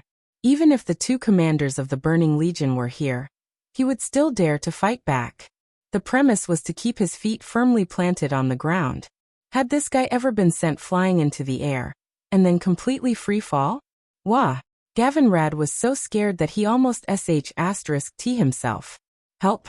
I'm going to die. Not only that, Al-Akir's hatred was not appeased. His huge wind elemental hands pushed out continuously. Ha! Ha! Ha! Ha! It was a continuous stream of lightning arrows that were like Gatling guns. Streaks of long lightning radiance really looked like the tracer bullets of a machine gun. drawing out dazzling arcs of light in the bright sky. This was the aura that Gavin Rad wouldn't stop until he was beaten to a pulp. Paladins were supposed to be a symbol of courage. Seeing this guy dancing and screaming, Queen Sylvanas was both amused and annoyed. She waved her hand, and the wind element that belonged to her instantly rolled out. Gavin Rad felt like he was riding on the clouds. He made a big circle, and actually flew back to the platform of the wind god throne. With the support of the demigod of wind, Queen Sylvanas, Gavin Rad, who did not learn from his mistakes, shouted, "Let me tell you, this Thunder's Fury, blessed sword of the Wind Seeker, represents Prince Thunderan's blessing to me." T. Trash was enraged again. This time it was the ice storm that was like a Category 12 hurricane. The violent tornado swept up thousands of white clouds and gathered in extreme chill. It crashed violently into Gavin Rad, the enemy who killed his son. F*CK%yen #at.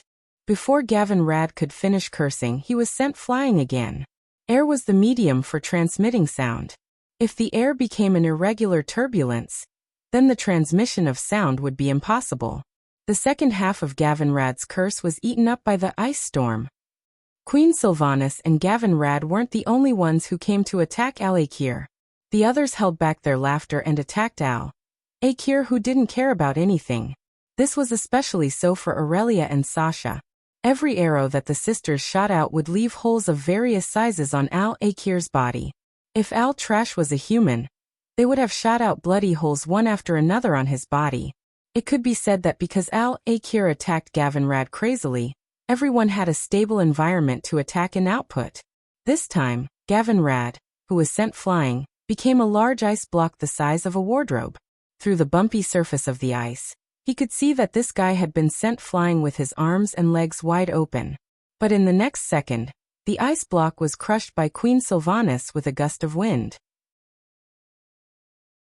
Gavin Rad, whose lips were purple from the cold, was sent back by the wind. Gavin Rad was furious too. He raised his wind sword and shouted, "Haha! I Gavin Rad am back. Al-Akir, let me tell you, I am the unkillable cockroach that Duque mentioned." Although I don't know what a cockroach is. Before he could finish his words, he was sent flying again. No wind, no ice. This time it was lightning. Aura, aura, aura, aura. The violent lightning strike was launched from Al-Trash's hands. Even though Gavin Rad had activated Holy Shield, the powerful natural elemental attack still broke through his Holy Light Shield. If it wasn't for Sally Whitemane's powerful healing spell, at the last moment, he might have already died. Even so, there was still an unknown object that looked like a burnt corn or a dark paladin flying through the sky. "Queen Sylvanas, I'll call you Queen Sylvanas just like Duque. Can we make a deal? Don't send me back." Gavin Rad was about to cry. Sylvanas said seriously, "Wind's return." A minute later, No. I admit defeat. Please don't send me back. Wind return. I'm really going to die. A certain paladin was furious. Wind return.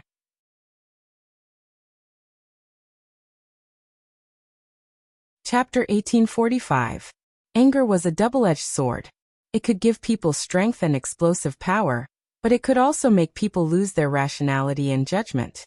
Al-Akir was not human, but he also had emotions, and that was enough. Gavin Rad was the poisonous bait that Duque had set up to feed to Al-Trash. Regardless of whether Al-Trash ate this poisonous bait, it would greatly distract him. Unless it was an existence without emotions, as long as it was an intelligent creature, it would be difficult for it to remain indifferent to the enemy who killed its children.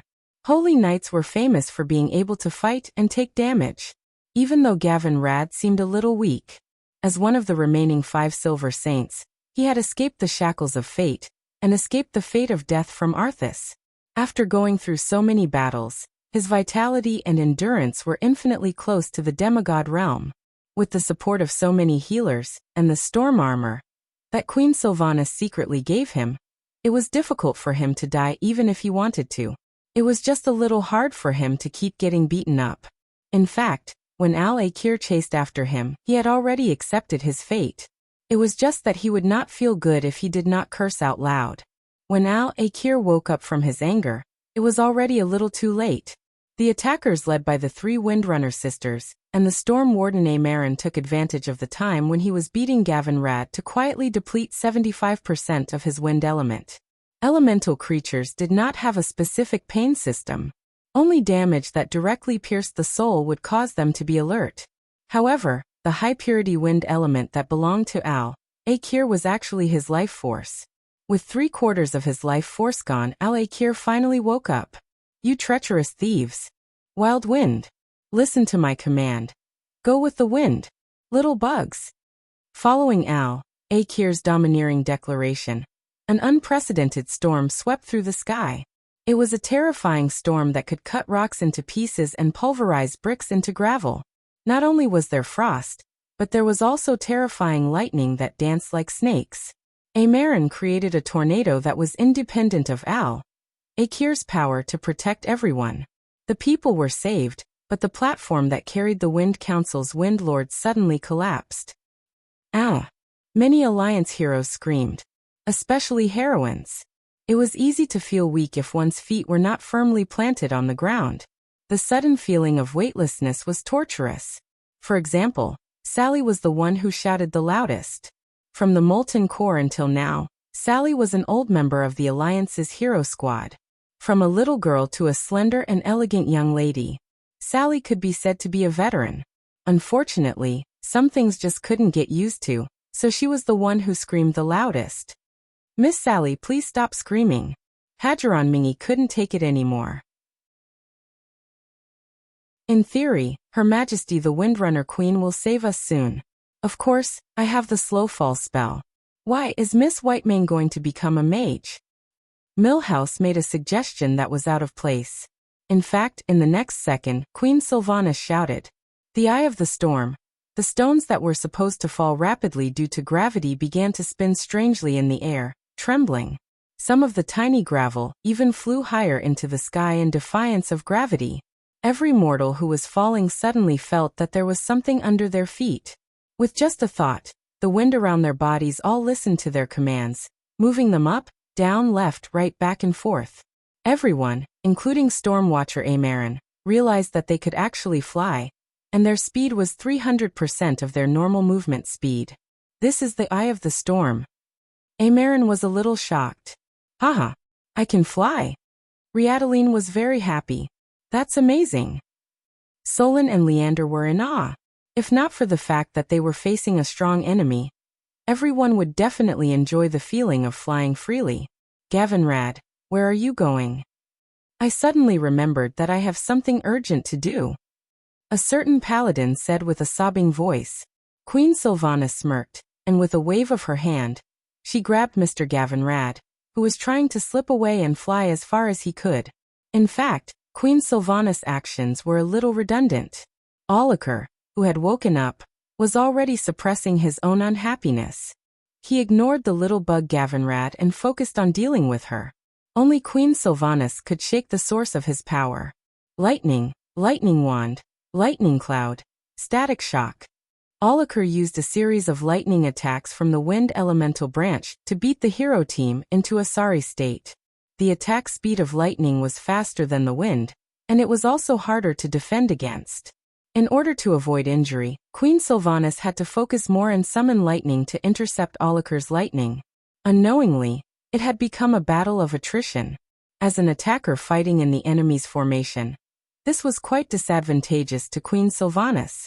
After all, in the Wind God's throne, there were more wind elementals that listened to Aulakir's orders. If this continued, Queen Sylvanas would not be able to outlast Aulakir. At this time, Aurelia and Sasha stepped forward. It had to be said that the female elf's thinking was a little strange. Before they had children, they always wanted to have a child. Therefore, the two sisters were not willing to risk their lives until the last moment. But after giving birth, the two sisters were even fiercer than the fiercest Queen Sylvanas. At this moment, they completely let go of their souls and forcefully plundered the share of the wind elemental here. They did not even let go of Queen Sylvanas' share. If it were someone else, Queen Sylvanas might have turned hostile. Sisters were sisters, and there was nothing that they could not share. Seeing that she could not attack, Queen Sylvanas decisively gave up most of her wind elemental and transferred it to her sisters. In an instant, the situation of the battle changed. It felt as if there were 4 demigods surrounding and attacking Aulacre. It suddenly became Queen Sylvanas defending, while Aurelia, Sasha, and Amaran were attacking. This kind of chaotic attack made Aulacre at a loss. He was furious. He roared. He kept summoning wind, rain, thunder, and lightning to attack his enemies in various forms. But he was the best example of 2 fists being unable to fight against 4 hands. The wind elemental that had gathered on his body was rapidly being sliced off inch by inch. It was a high-speed nibbling that could be seen with the naked eye. When the 2 dazzling balls of lightning on his shoulder armor became dim, the great lord of the wind elemental world, Aulacre, was dead. Feeling the elemental authority surging toward her from all directions in the wind elemental world, Queen Sylvanas was overflowing with dominance and waved her hand. Everyone realized that many black spots were rising under their feet. Countless stone fragments that had fallen not long ago were rising against gravity. Thousands of stones gathered together, forming a huge floating island with a diameter of nearly 1 kilometer. Queen Sylvanas stood in the center of the floating island and announced loudly, "I announce, I, Sylvanas Windrunner, am the new lord of the wind elemental world."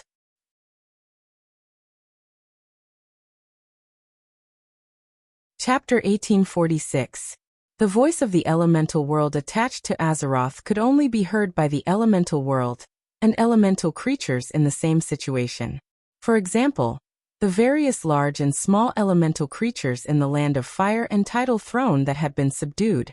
From Vashj and Kael, that's who stood at the top of the elemental world, to the second brothers like Majordomo and Caratheras, to the pitiful Smoldron and Neptulin who could have been big bosses, but were now just third brothers, and to the elemental creatures of various levels.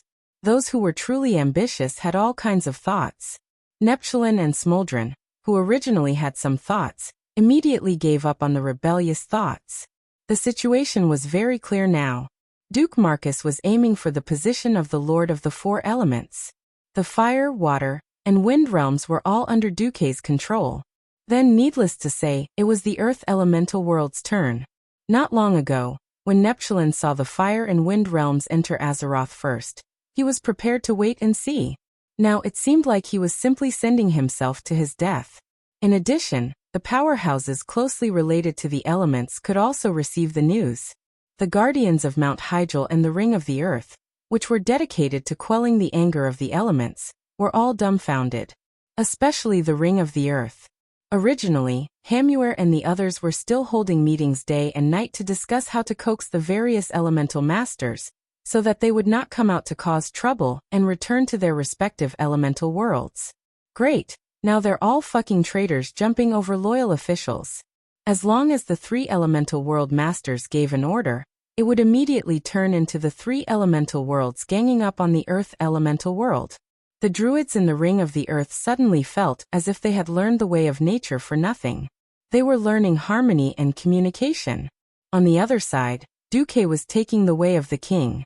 He directly used his fists to get rid of the troublemakers and subdue the troublemakers. When he became the boss, all the turmoil would be quelled. To put it more exaggeratedly, if Duke wanted to play a specific game, he could give a strict order. Other than the local neutral elemental creatures in Azeroth, the shamans would not be able to use any water, fire, or wind elements. There were no shamans in the Alliance. When the news spread that Queen Sindorii conquered the Wind God throne and became the queen of the wind elemental world, the whole kingdom of Sindorii rejoiced. Almost all the elves ran to the streets to celebrate, singing and dancing. It didn't matter if Queen Sylvanas was Duke's wife or not. In any case, not only did Queen Sylvanas become a semi-god, she had also become the queen of an entire world. Even the mage faction in the country had begun to discuss whether or not they should develop wind magic on a large scale. After all, their queen was practically the goddess of wind. It would be a waste not to use such a good resource. The Alliance's Duke controlled the water and fire elemental realms, appointed Kael, that's and Vashj as overseers, while Sylvanas controlled the wind elemental realm. Even though Die Hard Roar had a big heart, he still felt that it was a little unbearable. It was true that the beastmen played the berserker style, but while they revered the warrior class, the shaman's teachings were the true tradition. Shaman priests were not only respected professionals, but also the core of the tribe's military. Earth, water, fire, and wind. These 4 elements would be hard to bear, not to mention losing 3 of them at once. Without the water element, there would be no healing magic. Without fire, there would be no AoE attacks. Without wind. Just think about it, the legendary Wind Fury 9 consecutive strikes of the earliest shamans. Without wind, there would be no use. Once the shaman profession went up against the Alliance, it would immediately be useless. Die-hard roar fell into a rare long silence. On the other side, Duque had rushed to New Silvermoon City to welcome the triumphant return of Queen Sylvanas and her party as half a master. Before he could hug his 3 lovers for a long time, Gavin Rad rushed out like lightning and hugged Duque tightly. Duque's eyes were filled with the charred armor that this guy was wearing. Duque, I'm going to die. I don't want to live anymore. Back then, I blocked a knife for you. I withstood Logger's hammer for you, and now I've withstood 100 lightning strikes for your fiancé. My life is so bitter. Sob, sob, sob. I'm old. Maybe I won't make it soon. It would be strange if I really can't carry the leader. It was worth mentioning that Gavin Rad's acting was terrible. After howling for a long time, he couldn't even bear to use a few drops of eye drops. It was just a few lines over and over again. What he meant was, I've shed blood and tears for you, Boss Duque. Don't call me when you're fighting bosses in the future, and remember to call me when you're picking up cheap loot. Duque's facial muscles were stiff. He pretended to comfort Gavin Rad. Why don't I let you retire with honor like Mograine? I'll convince your wife to accept your women and illegitimate children outside. For my sake, your wife won't say anything. Gavin Rad's face instantly turned pale. He immediately stood up and thumped his chest armor. He decisively expressed his loyalty. Actually, I'm not even 50 yet. I think I can still fight for another 15 years. That was what he said, but his sorrowful eyes gave Duque goosebumps. Queen Sylvanas's cold voice came from behind him. The wind elemental realm will give you 1%. Gavin Rad immediately continued to howl. Boss, I've shed blood for you. 3%. Forget it if you don't want it. Her Majesty Sylvanas finally gave her verdict. Ah. I suddenly remembered that I have other important things to do. I won't stand in the way of your reunion, boss. Gavin Rad, who had gotten the benefits, left immediately. Queen Sylvanas was indifferent, but she actually uttered a classic line. Ha! Men! She flicked her long blonde hair gently. That disdainful look, that aura with its own background music, that arrogant demeanor, she was simply invincible. Did she become arrogant after taking control of the wind elemental realm? Duque bared his teeth, a little depressed. He had suppressed Queen Sylvanas a while ago. Why did she seem to be gaining momentum recently? In any case, he was the father of the child in her belly, and he was her public fiancé. It wasn't too much to give her a public hug, right? Faced with Duque, who opened his arms, Queen Sylvanas still hugged him. It was a warm hug as usual, but she whispered in Duque's ear, I'm angry. You put Gavin Rad in my team because you don't believe in my ability. Well, I really humph. Forget it.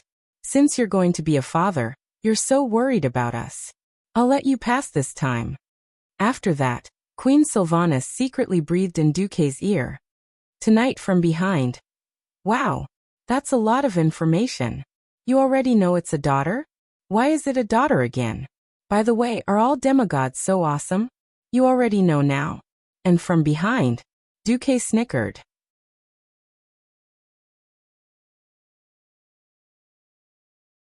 Chapter 1847. As the saying goes, a daughter is a father's lover in his previous life. A good daughter is very considerate. She might even say, I don't want to get married. I want to stay with my father forever. It's sweet to think about it. Son. Damn you. You'll know what differential treatment is when you have a son. If you accidentally press on a woman's hair, she'll yell at you. When that fat boy is born, he'll snatch away your special dumpling. His mother won't say anything even if he pulls and bites you. If you talk louder and disturb the sun, you'll be sentenced to death. No matter how much trouble the sun makes, he'll be acquitted. He'll say, if you run away, there'll be a man in the future. According to Queen Sylvanas' character, she'll cut you with a knife the next moment. It's definitely a good thing that she's pregnant. In the future, she'll inherit her mother's beauty, just like Aurelia and Sasha's daughter. Just like Annihilus and Atlanta, they'll definitely be as beautiful as their mother when they grow up. In theory, they have different surnames. But are they the new Windrunner sisters? That night, Duque was a little annoyed. In the past, when he caught Queen Sylvanas, he'd occasionally say, if you're so awesome, why don't you go to heaven? Well, this time, Queen Sylvanas was ready. She even had an oars pose. Just as Duque was about to swing his sword and mount her, she really flew. She stuck to the ceiling of the bedroom and refused to come down. What do you mean by flying above my head? Duque was angry. I'm scared. The fearless Queen Sylvanas actually had this kind of moment. This time, it was Duque's turn to be annoyed. If Aurelia and Sasha hadn't become traitors and flown up to the bedroom to catch Queen Sylvanas, he didn't know what would have happened. After half a night, the 3 Windrunner sisters were finally dealt with. Facing Queen Sylvanas, who was pretending to be a corpse, Duque punched her but hard. I shouldn't have spoiled you so much and let you be the demigod of wind.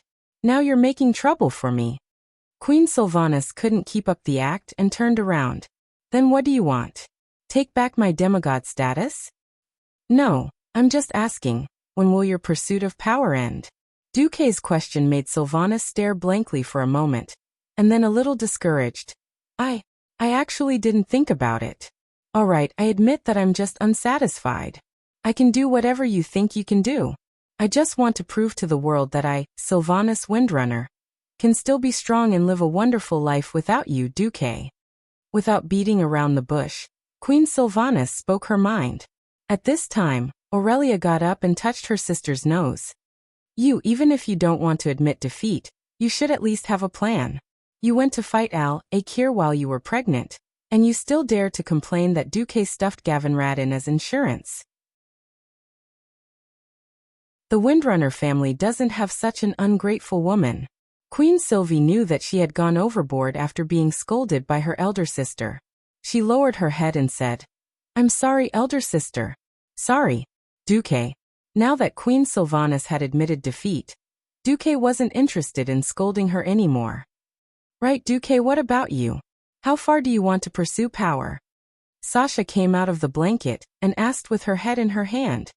If I can defeat the Burning Legion with my current strength, it doesn't matter if I don't strengthen myself. I don't actually pursue power. I just want to protect the people and things that I cherish. That's why I'm working so hard. Duque was telling the truth. Duque started to tell the 3 sisters about his journey in life. At first, he just didn't want to be turned into a ghoul. Because he was afraid, he cherished it. In order to protect everything he had, he worked hard. The more he had, the more he couldn't bear to part with it. Unknowingly, he did more and better. It sounded a little ridiculous, but it was actually very simple. This kind of thinking and practice that extended from the small self to the big self, and even the whole world, was much easier to accept than those exaggerated big principles and big hero ideas. As time passed, the 3 sisters were stunned to find that their man had become an existence that the mortals in the entire world of Azeroth had to look up to. All right, I promise you, Duque, and I promise elder sister and third sister. After I destroy Nethario this time, I'll give birth to the child and be a good queen of Sindorii. I'll no longer pursue the power that might lead to my destruction. In fact, I don't see any chance of advancement. Perhaps the last sentence was the key to Queen Sylvanas' words. So what? This time, although the Alliance showed great power and suppressed 3 elemental realms in one go. This time, although the Alliance showed great power and pacified 3 elemental realms in one go, the 3 elemental realms weren't as powerful as before. In fact, the price paid by the Alliance was not small at all. At a high level, controlling the 3 major elemental realms was a huge gain. Duque expanded the weave and announced that even the mana consumption of frost elementals would be reduced by half permanently, which won the unanimous cheers and praise of the Pharaoh. For the middle and lower levels of the Alliance, the consumption was not small at all. The aftermath of the cataclysm had not subsided at all. That's right, the withdrawal of the rioting water, fire, and wind elemental creatures only prevented the disaster from further expanding. However, the damage caused by the previous earthquake had not been pacified. For example, the large-scale flood in the wetlands, the handling of the fissures in the elven forest, the western wilderness, Stranglethorn Vale, and other places. The expansion of the disaster had to be controlled first, then disaster relief, and then resumption of production and construction. Only when a new batch of food and products was produced could society be considered to be on the right track. Before that, to put it bluntly, they could only rely on the existing resources to survive. Under normal circumstances, it would take at least 3 to 5 years to restore the productivity before the cataclysm. This was especially true for food. No matter how much food was stored before, without new rice and wheat harvests, the people would still be muttering in their hearts. However, no one could compare to Duque, who had a wild imagination. There were now many new members in the factory of Ironstove Castle. A dwarven blacksmith said in the common language, "We need to quench this thing. We need to maintain that temperature for about 5 minutes. Before this piece of steel deforms and cracks, we need to cool it quickly in water, which is water quenching." Do you understand what I mean? A fire demon next to him understood, and turned to a fire elemental with an inverted triangular body behind him. Then the fire elemental got to work. When the steel was heated and kept warm for a time, Naga, who was standing next to him, waved her hand. A water elemental came over, and directly wrapped the piece of steel with its body. *Z. Cooldown complete.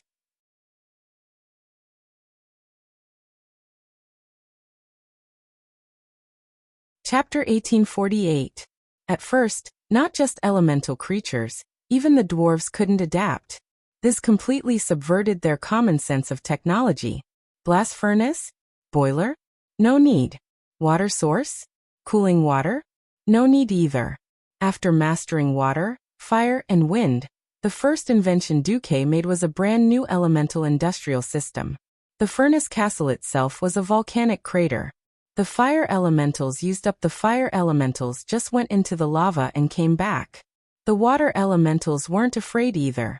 Outside of the furnace castle was a snowy mountain. The fire demons and Naga that Duque controlled became the most important bridge between mortals and elemental creatures.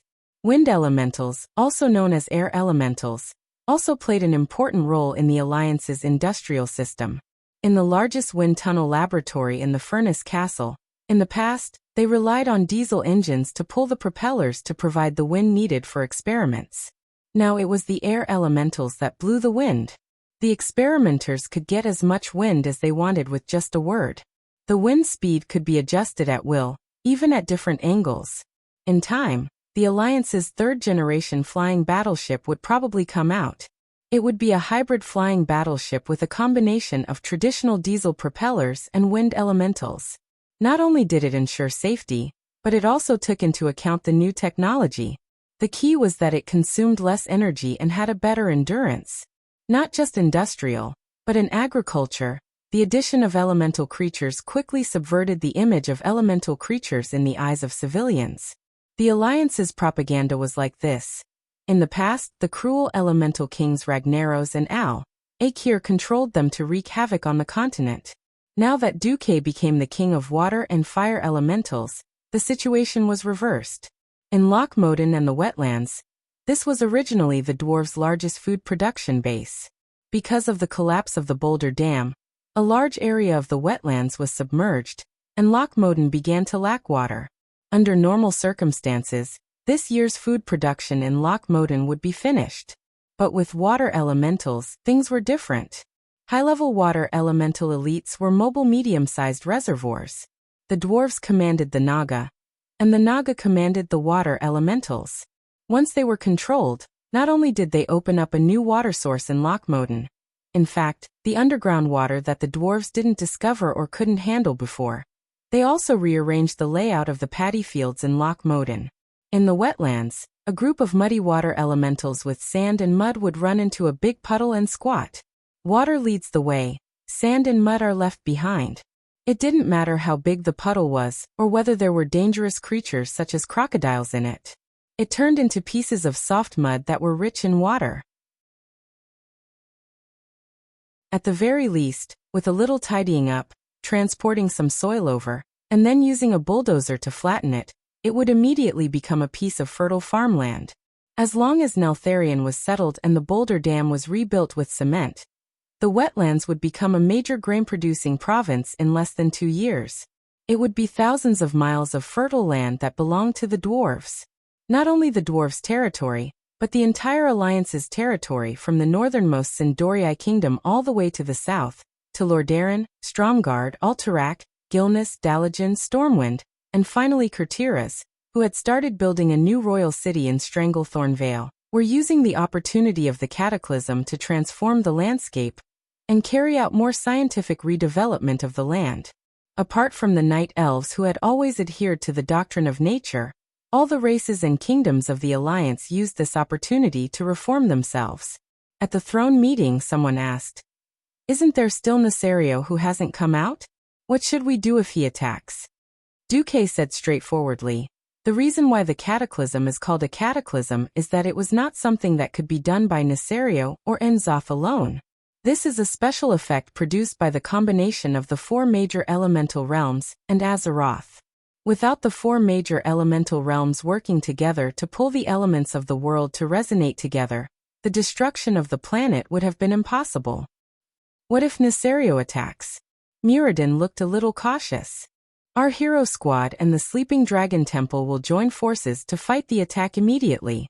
Also, can a black dragon destroy nearly 10 million square miles of land at the same time?" As soon as Duque said this, everyone suddenly understood. Azeroth was very large. Duque had just said square miles, which was the way the Chinese were used to. The total territory of the Alliance was about 20 to 30 million square kilometers. This was not bragging. The Elven Forest alone was 1,300 kilometers from east to west, and the widest part was more than 400 kilometers, with a total area of 330,000 square kilometers. Plus the Redridge Mountains, the Western Wilderness, the Twilight Forest, the Upwind Path, the Swamp of Sorrows, and half of Stranglethorn Vale. Today, Stormwind alone had more than 2 million square kilometers of territory. The specific figures could not be calculated because no detailed geological survey had been done. The 7 human kingdoms, the territory of the 3 hammer dwarves, Nomarigan, the Night Elves Danasuska and a small half of Kalimdor, the Blood Elves Sindorii, the Dreenei's Blue Mystic Island, and the enclaves of Northrend. One had to know that apart from the Dragonbone Waste and the Northwind Taiga, Northrend was basically the territory of the Alliance. The ratio of square miles to square kilometers was 1:58. 20 million square kilometers might be considered small. It was a pity that the Alliance now only had a population of more than 10 million.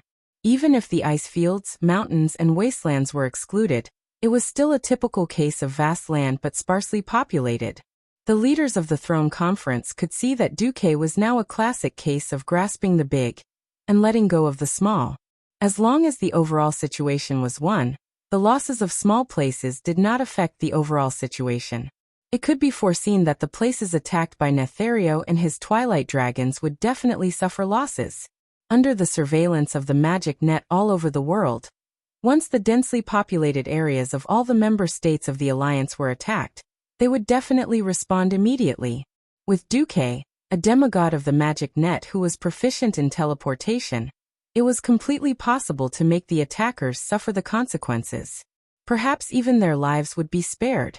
Since the damage caused by the attack to the Alliance was limited, the Alliance could take advantage of the opportunity of the cataclysm, forcing the residents to migrate and carry out a comprehensive development. As long as the population, productivity, and resource development went up, even if some people died, it would still be a big gain in the overall situation. Jaina smiled. "I'm impressed. You can turn a world-destroying cataclysm into an opportunity to promote the development of the Alliance in one go. Is this the so-called elemental economy?" Jaina did not know that the term she had casually mentioned had actually set off a craze among economists and historians about the topic of elemental creatures promoting the development of science and technology. While he shifted his attention back to the internal affairs, Duke did not forget about the ongoing war. Through the Eridar Gemini, Duke learned a new piece of information. What? You're saying that the Horde didn't run into the Twilight Dragons Varian, Cenarian, and Sinestra when they attacked Twilight Fortress?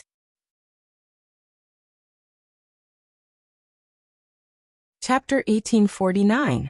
Recently, Gemini had been sent to the Horde by Duque.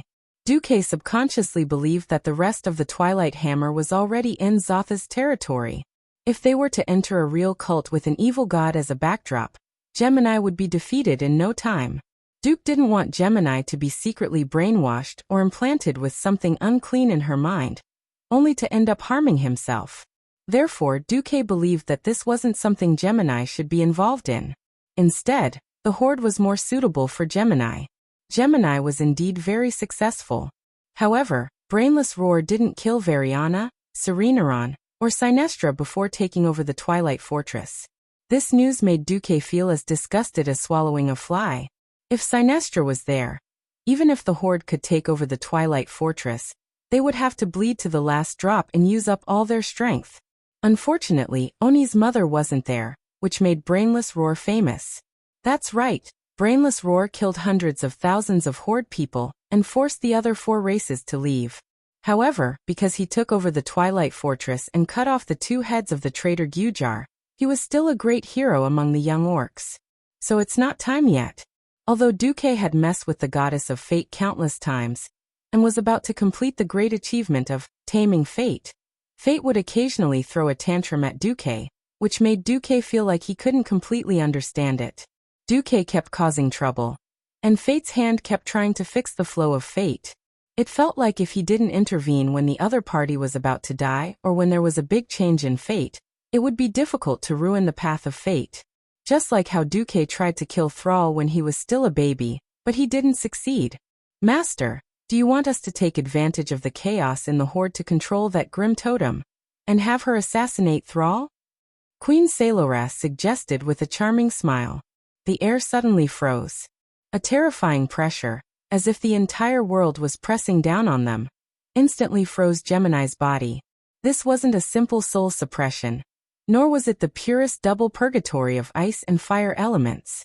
Instead, it was the feeling that every magic circuit in his body was completely controlled by Duque, and every organ in his body was under his control. Salolas found that there was a strange change in her vision. The vision of her left and right eyes was not connected.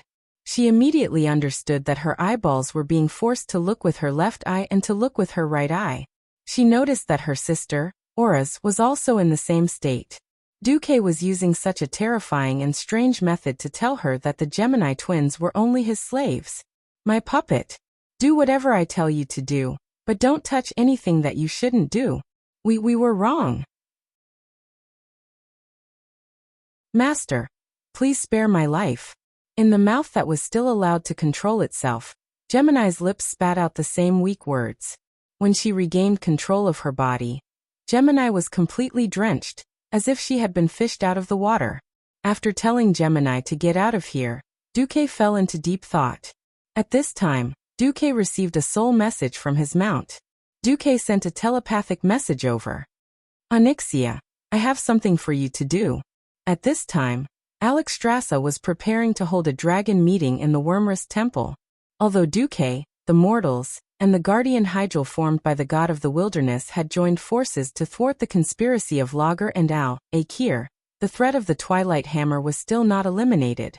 Therefore, the Red Dragon Queen Alexstrasza decided to convene the Dragon Kings and the Backbone to hold a meeting to deal with the Twilight Hammer. Before the meeting, Alexstrasza and Krasis communicated in the Ruby Temple at the bottom of the Wormrest Temple, but the meeting ended on bad terms. The Queen said, "The mortals have done too much to protect this world. After all, this cataclysm was caused by the traitor Nesario and Inzoth.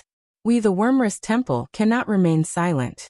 I want to gather all the dragons and attack the believers of the Twilight Hammer on a global scale." Krasis was stunned. All the dragons, including the black dragons and blue dragons? Of course, they are also an important part of the Wormrest Temple. I think the blue dragons have not recovered from the loss of Maligos, so we should not send them out so hastily. Moreover, among the black dragons, Onyxia is the only black dragon who is willing to obey the orders of the Wormrest Temple. We should get rid of them. Could it be that the bronze dragons and green dragons also have their own missions? In the end, just like the previous times, only the Red Dragon Legion will charge and break through the enemy lines? Cleostras, you are too selfless. Nesario is the common enemy of the 5 color dragons. I have decided to hold a meeting of the dragons as soon as possible. I will squeeze enough combat power from the various dragon kings. If this is the case, Your Majesty, please allow me to refuse to participate in the meeting. I don't think this is appropriate, and Duque has not sent us an application for joint operations. This means that he thinks that the alliance alone, with the power of the god of the wilderness at most, is enough to deal with the current situation. When it came to Duque, Alexstrasza was convinced, but she was also a little emotional. Pay attention. It is us 5 color dragons, not mortals, who have been entrusted with the duty of guarding this planet by the Titans. It is an unexpected surprise for mortals and native creatures to contribute to the protection of this world, not an obligation. The only ones who have the obligation to protect are us dragons and the various guardians. Proudly raising her chin, the queen ordered, Cleostras, you don't have to go to the dragon meeting. You stay and protect the red dragon egg in the sanctum. Yes, Your Majesty. Krasis lowered his dragon head. Alexstrasza spread her huge dragon wings that seemed to be able to cover a small town, spread them high, and disappeared from Krasis' sight in a few moments. She went to the top of the Wormrest Temple that towered into the clouds. It was not a simple flight. The Wormrest Temple had various layers of subspace defense. In fact, she had just passed through several spaces. Krasis curled up his body, and did not even enter a state of pretend sleep. He could not help but think of Duque's report. As an old ally of the Wormrest Temple, Duque had always been very outstanding. This time it was also him who reported the matter of the Twilight Dragon in advance. The Twilight Dragon. This was a dragon egg that could contaminate a normal 5-color dragon, and then promote the transformation, so that a dragon that should have become a 5-color dragon could mutate into a Twilight Dragon. This news made the Wormrest Temple highly vigilant, so there was the initiative of Krasis, the big boss of the Red Dragon clan, to personally guard the dragon egg. Worried, Krasis ordered the red dragon with a double-headed sword not far away. Bring 3 more teams of Dragonians and half-dragons here.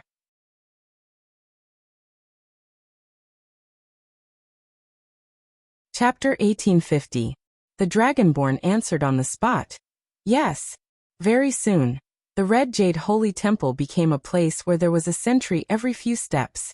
Krasis himself, 150 Dragonborn, and 200 half-Dragonborn were in charge. Even if they were attacked by thousands of Twilight disciples, he was confident that they could hold out until Alexstrasza returned. However, his confidence soon disappeared with the sound of the siren. Woo woo woo. It was the Titan's horn. That was the highest level siren. It meant that the invading enemy was strong enough to destroy the dragon's sleep sanctum. Krasis pointed with his right claw and immediately saw black spots like sesame seeds in the far north of the magic mirror's field of vision. Soon the black spots rapidly grew larger. Not only their shape, but even their color could be seen clearly. The purple scales with a tinge of pink in them made Krasis's dragon eyes narrow abruptly. Twilight dragons.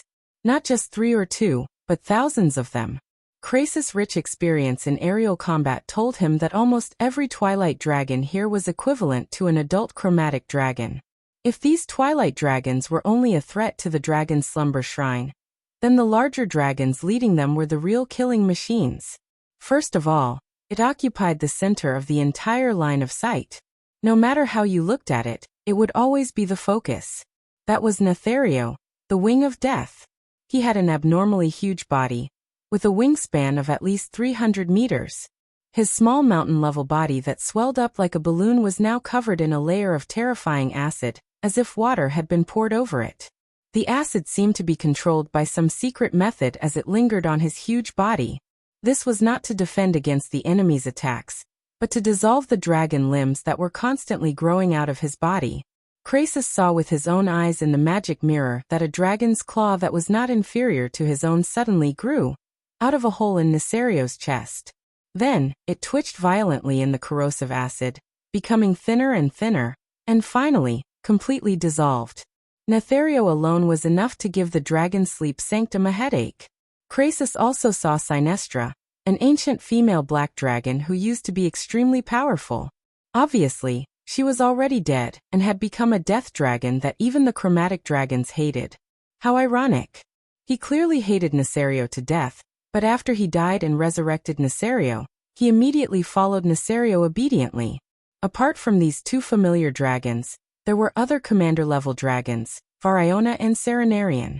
Krasus felt that he wouldn't be able to win against either of them. Only a true dragon aspect would be able to suppress them. The top-notch evil dragon Nesario, the second-level Sinestra, plus 2 Twilight Dragons and thousands of Twilight Dragons. This lineup was definitely luxurious. Roar!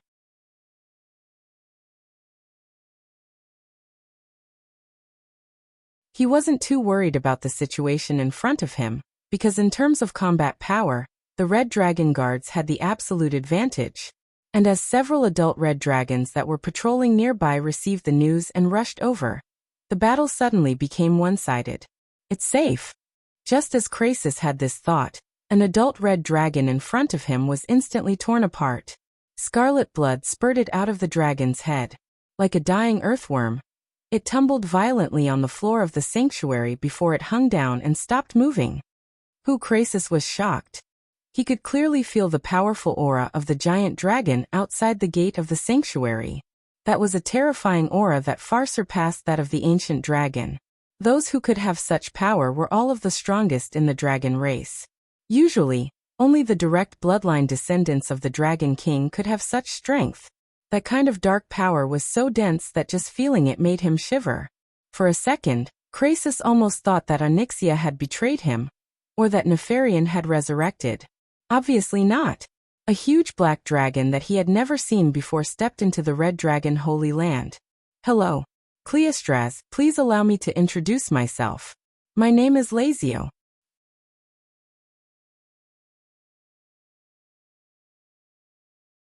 Chapter 1851.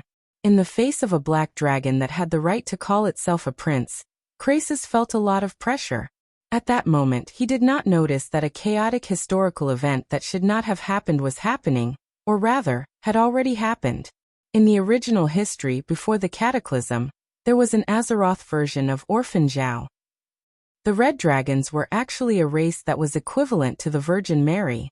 Among them, there was a dragon named Riastesa, who was looking for a pure black dragon egg that had not been invaded by evil, because she was thinking, if she could somehow find a pure black dragon egg, then it could prove that the black dragons could still live freely in the world without being bewitched by the ancient gods.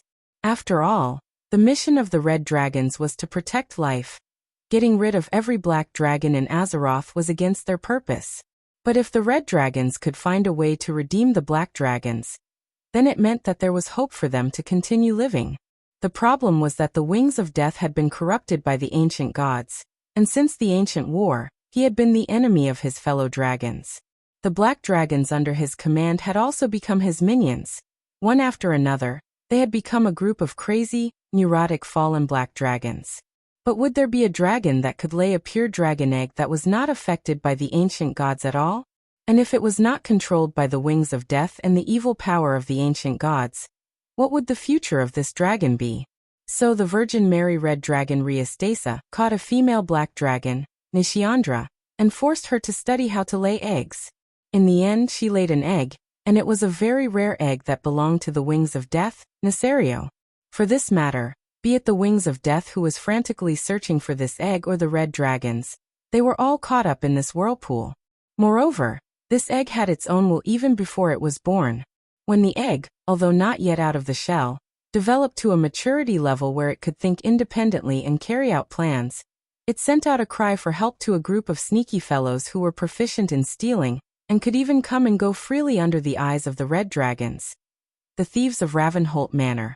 Thus, there was a strange case of the dragon egg disappearing. After many twists and turns in the plot, the black dragon Prince Razio was born. With the help of all kinds of resources, he quickly grew into a powerful dark dragon, and called himself the last dark dragon. In theory, he was both good and evil in the original history, and had a good relationship with King Anduin Rin. However, at the time note of the King of Draenor, he participated as the mastermind in rescuing Braindead Roar, and letting Braindead Roar go to another timeline to cause trouble. All in all, this was a powerful, intelligent, and sinister dragon prince. Unfortunately, fate had its way with dragons. In this life, with Onyxia's cleansing, the title of the last normal black dragon would not fall onto Luxia. More importantly, without the protection of the Red Dragon tribe, Luxia wouldn't have the luxury to wander around the Dragon Slumber Shrine, the Alliance, and other forces. So Ratio, who was in front of Krasis, was obviously a henchman of the Wings of Death. No one knew that because of fate, Wing died prematurely. And the price of resurrection was the price of his own son smashing Nefarian. What was even more infuriating to Wing was that his disappointing traitorous woman had shamelessly knelt down and licked his great enemy, Duque, as a mount. So, after Nesario was resurrected by Enzos, he paid more attention to his children than ever before. So in this life, there was no such thing as Nishiandra being forced to give birth to a pure dragon egg. Almost as soon as Wing regained his freedom, he found Nishiandra and directly left this female black dragon, who he had almost killed when he was having sex with her, with an evil child that truly belonged to him. Luxia. In this life he was the successor of the new black dragon army, and appeared in the Dragon Slumber Shrine as a symbol of absolute evil. As soon as he attacked, he directly beheaded an adult red dragon. This destructive power was simply frightening. Krasis was ready to risk his life. Just then, another voice suddenly broke in. I didn't expect that damned father of mine would actually give me a younger brother. This is really making me worried. Should I kill my younger brother to prevent him from fighting with me for the position of Earth Guardian? Or should I persuade him to be like me? To become a mount in exchange for the world's forgiveness? A graceful woman wearing a black robe with golden edges leisurely walked into the Red Jade Shrine. The one who came in was naturally the Black Dragon Princess Onyxia in her human form. The Pentashade dragons each had their own holy lands in No Scent, because it was an absolute protection zone for nurturing the next generation. Even if Onyxia was now a dragon aspect, it was an absolute taboo to enter the dragon egg hatching area of another dragon race without permission. But Krasis couldn't care less. Onyxia was obviously here to help. The Black Dragon Princess suddenly cast the ultimate transformation spell, and in less than a second, she turned into a black dragon that was a size larger than Luxia and confronted him. Clairstraz, hurry up and kill those Twilight spellcasters. They want to pollute the dragon eggs. If necessary, even the dragon eggs must be purified with dragon breath. After saying that, Onyxia flapped her wings and pounced towards her younger brother. It was not uncommon for a battle between two demigod colossal dragons to turn into an earth-shattering one another. It was Duque who ordered her to save the day. If the Red Dragon race's dragon eggs were all destroyed by the shockwaves of the battle, the Red Dragon race would eventually go berserk. It would be better if she didn't come at all. The Black Dragon took a deep breath as soon as she opened her mouth. Although she was in her human form, she could use her ultimate move earlier if she accumulated fire elements in advance. The conical dragon breath of nearly 60 degrees Celsius was too much for Luxia to handle. The magic resistance of the Pentashade dragons was quite high. Their tough dragon scales and dragon skin were born with high-purity elements. It was not easy to injure a dragon with elemental attacks. Often, dragons had to rely on physical combat to decide the outcome of a battle. Onyxia's deep breath seemed to have broken this rule. Lazio jumped backward as if he was jumping. His wings flapped continuously, and he almost screamed as he dodged this deep breath. How can it be so hot? Onyxia grinned and revealed a mocking smile. Don't you know who my master is?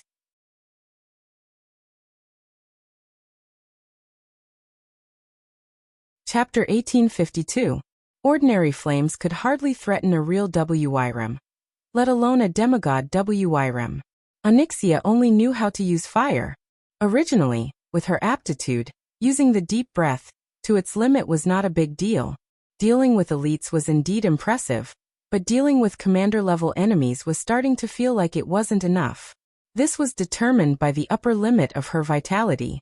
Ever since Du-Mok took control of the Land of Fire and became the master of the fire elemental world, everything had changed. Since he could generously transfer a portion of the elements to an outsider like Kale, he could not leave Onyxia behind. After all, she cooperated with him at all times. Whatever position he asked her to, the Black Dragon would do it. It wouldn't be a bad idea to occasionally have a more focused play.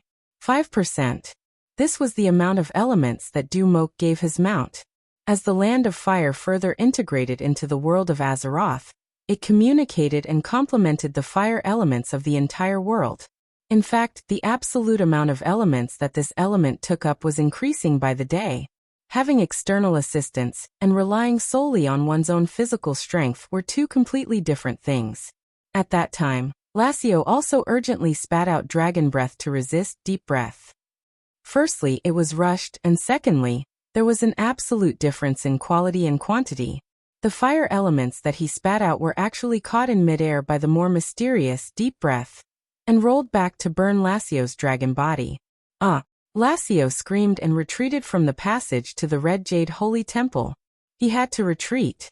Onyxia, who was even larger in size, had already pounced forward. The Red Jade Holy Temple was located below the Dragon Sleep Temple.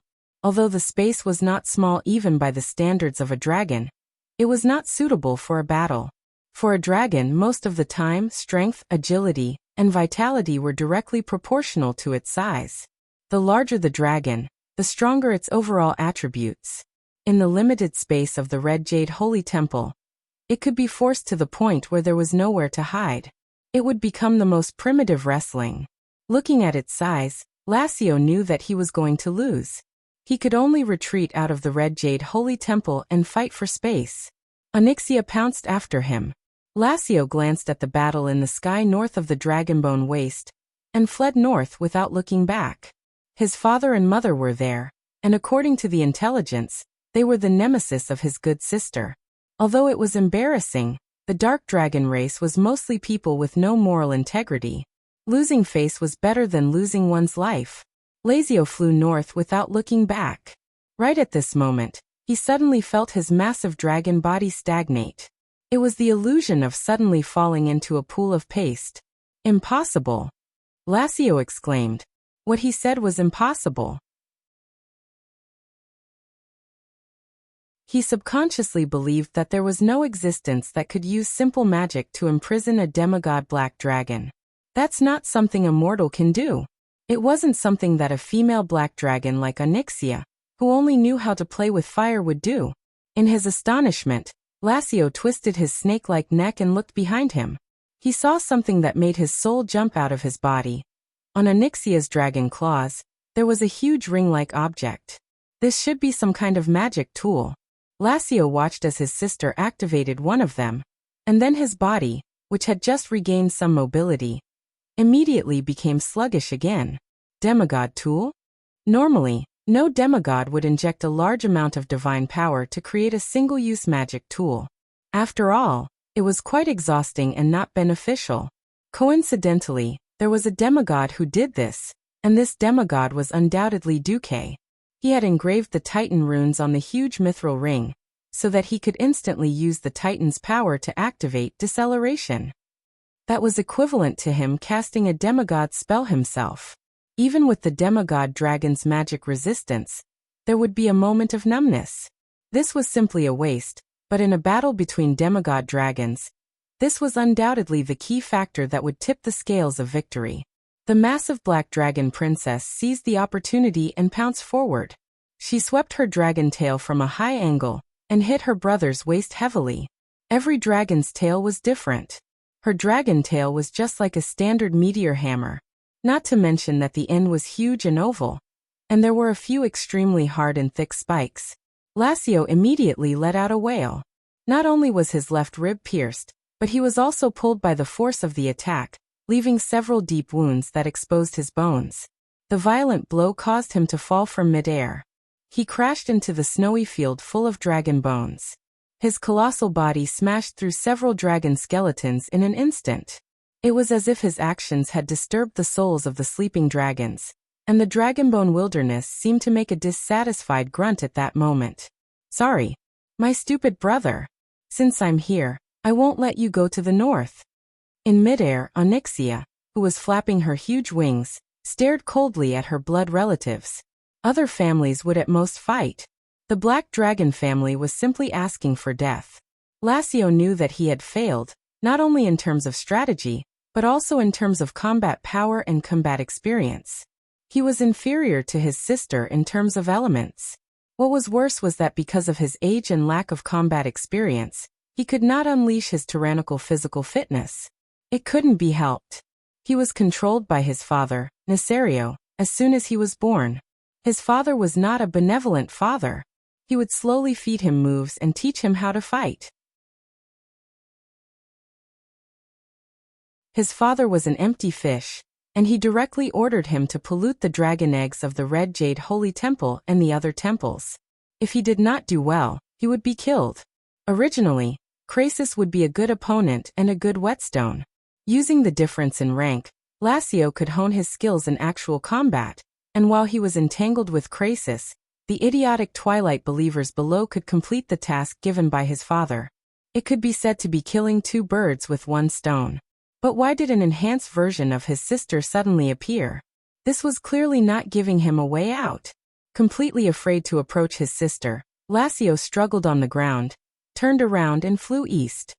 He did not realize that it was Onyxia who was hovering in the air just now, forcing him to fly to the east.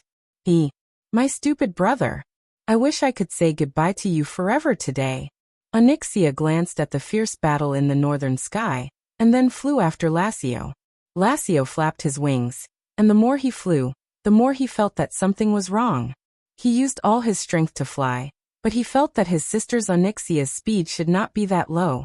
Just as he flew over the Dragon's Pine River on the east side of the Dragonbone Waste, a large cluster of dense light suddenly approached at high speed. Boom! Lassio was hit by hundreds of cannonballs. Accompanied by the Black Dragon Prince's painful cry, he fell again and slammed into the ice of the Dragon's Pine River, breaking the ice by the river. He fell into the water.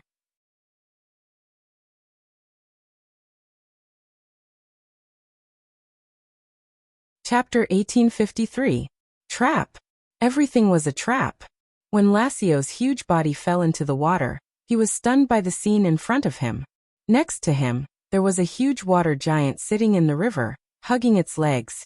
The river was not shallow, but compared to this underwater giant, it was like a small ditch. What made Lassio's heart palpitate was the strong waves of water elemental energy emitted from the giant. It was definitely not a small sea giant.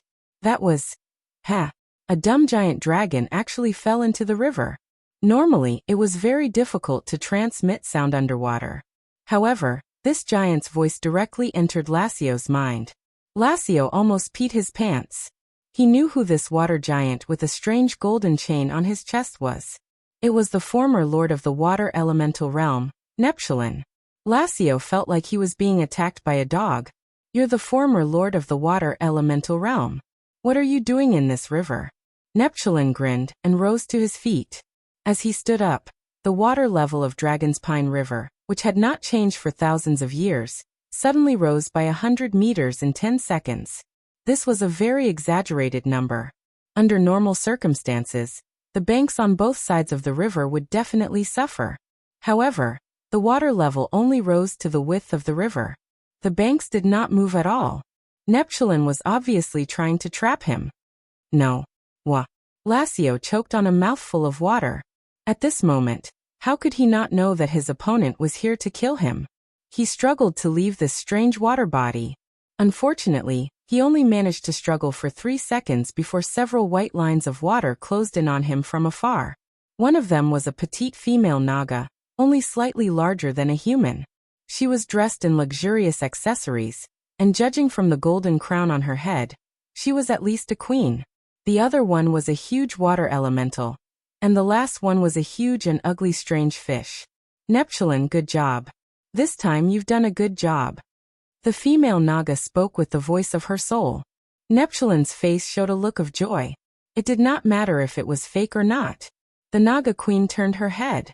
Oh, it was actually the legendary Prince Ratio. What an honor to meet you. I am Queen Naga, the demigod of Lake Azeroth Lordimir, the queen regent of the tidal throne Vashj. This is the first time we meet, and I believe it will also be the last time. With that, she raised her hand. Neptulin, Unstable Hydas, and Yesler, the three super thugs, grinned hideously as they pounced on Lachio. In the northern sky, an incomparably tragic internal war of the dragon clan was going on.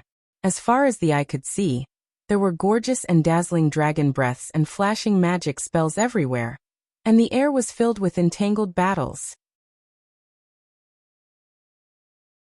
Whether it was the Wyvern Guardian of the Dragon Slumber Shrine, or the Twilight Wyvern belonging to Nesario, they were all bloodthirsty, and used the fiercest means to deal with these enemies who were theoretically their compatriots. Perhaps the moment they met, a large cloud of murky and stinky blood rain would fall from the sky, or even scattered pieces of internal organs. With a flash, the dragon claw slashed down, and perhaps an entire row of ribs was neatly severed. In terms of combat experience, the four-color dragon warriors were obviously superior to the Twilight Wyvern. The aerial combat experience accumulated over the years was not something that the Twilight Wyvern, who grew up on stimulants and pills, could compare to. In the initial battle, the four-color dragon and the Twilight Wyvern had a shocking battle loss ratio of 1:10. However, the Dragon Slumber Coalition army immediately discovered that something was wrong. The strength and physical fitness of the Twilight Wyvern were comparable to that of the four-color dragon. Their special ability was to create a unique Twilight domain space, and use this space to crazily absorb energy from the outside world to promote their own growth. As long as there was enough energy for them to absorb, they could grow rapidly. It only took a few months or even a few weeks for a Twilight Wyvern to hatch to adulthood, but it took hundreds or thousands of years for an ordinary dragon to hatch to adulthood. The terror of having Nesario in charge was reflected at this time. This was a terrifying characteristic that did not exist in the original history. Enzos had bestowed a terrifying halo effect on the Wings of Death. This terrifying halo, which covered an area of more than 10 kilometers, greatly strengthened the Twilight domain of each Twilight Wyvern. Not only was the domain larger, but the effect was also more amazing. As long as any energy transfer occurred in the Twilight domain, the energy would be absorbed. Whether it was the aftermath of magic that was cast, or the flesh and blood that fell from midair and passed through this space. Whether it was the four-color dragons or the Twilight Wyverns, as long as it was energy, it would be absorbed without any resistance. Many of the dragons found that their opponents suddenly swelled up as if they were inflated, and then their speed, agility, and vitality skyrocketed as if they had been injected with chicken blood. At first, the Twilight Wyverns did not have any brains and only knew how to fight by instinct. However, after a few rounds, as long as they did not die, they could use the energy absorbed from their surroundings to repair their bodies, and learn new tricks from their opponents to deal with the four-color dragon. Soon the battle loss ratio between the two sides changed dramatically. From the initial 1:10 it became 1:3. Sister, the sleeping dragon temple is finished. Isra shouted.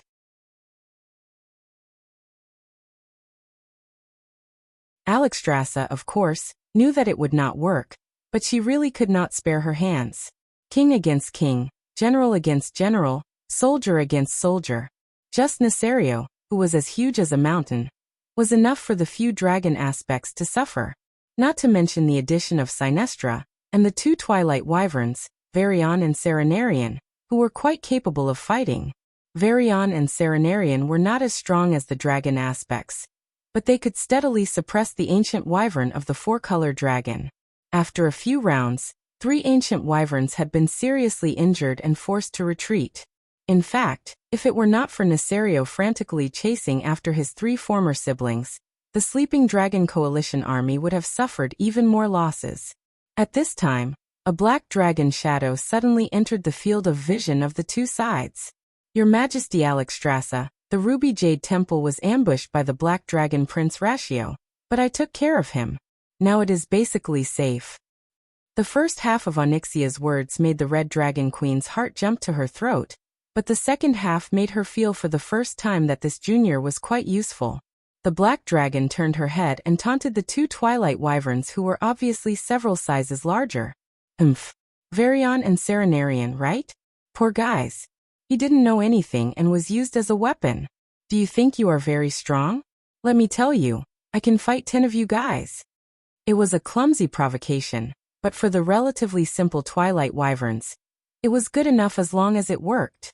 In an instant, Onyxia had pulled away two of the enemy's main forces. Before leaving, she also sent a message to the Red Dragon Queen. Duque requests to join the battle.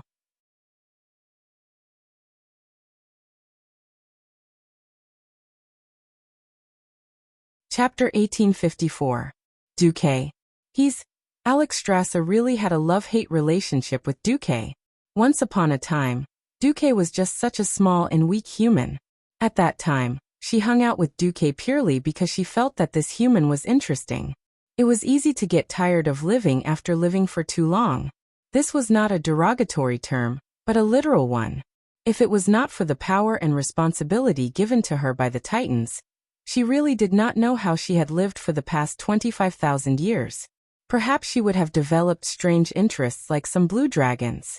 For example, falling in love with a well, or falling in love with the fairy sister, soul healer in the graveyard. After seeing all kinds of situations in the mortal world, her dragon life only had a few interests left: curiosity and excitement. Of course, she would not put herself in danger just to experience the feeling of heartbeat just for the sake of pure excitement. Because of the novelty and excitement, it was more like a hobby outside of fulfilling her duty as a guardian. That was why she did not hesitate to help Duke. Perhaps it was to repay a debt of gratitude, or perhaps it was purely to see how far this little human who always surprised her could go. She did not expect that in a mere 20 years, not even 1,000th of her life as a dragon guardian, Duke Marcus, a human with meager strength at the beginning, had grown to a level comparable to her. Alexstrasza was a little conflicted. She was happy that Duque was strong. He was too strong. She was conflicted. She always felt that she had lived for 25,000 years in vain. Why could it not compare to what Duque had achieved in 1,000th of her time? Living for too long. Dragon hearts would become a little conflicted. Mortals clearly looked very simple, so why did a monstrous peerless powerhouse like Duque appear? Not only was he strong, but he could also stir up the general trend of the entire world. Even she felt that all the dragon guardians and guardians were led by the nose by him. However, every single one of them was willing to do so because his actions were righteous and in line with the way of the heavens and the way of the Titans. Sometimes, when Alexstrasza looked at Onyxia, who had a terrible reputation and was cunning, and saw her intelligence plummet after being subdued by Duque, she would see a rare joy on Onyxia's face that was almost impossible for dragons to have. She couldn't help but put herself in Onyxia's shoes. If he became Duque's mount like Onyxia, would he? Every time she thought of this, the queen would feel like her heart was in a mess. This was practically a blasphemy against the duties of a Titan. She found it difficult to describe the complex feelings in her heart, but she forcefully pushed them out of her mind. Time returned to the present. For a moment, she was distracted, and she was almost hit by Nesario's huge claws.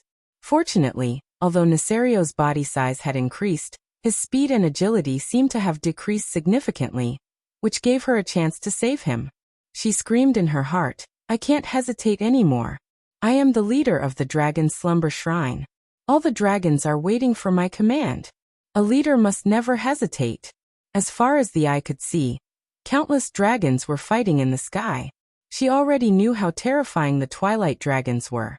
10,000 years ago, Nesario had betrayed the Pentashade dragons, and the dragons that had once blotted out the sky had withered because of that battle.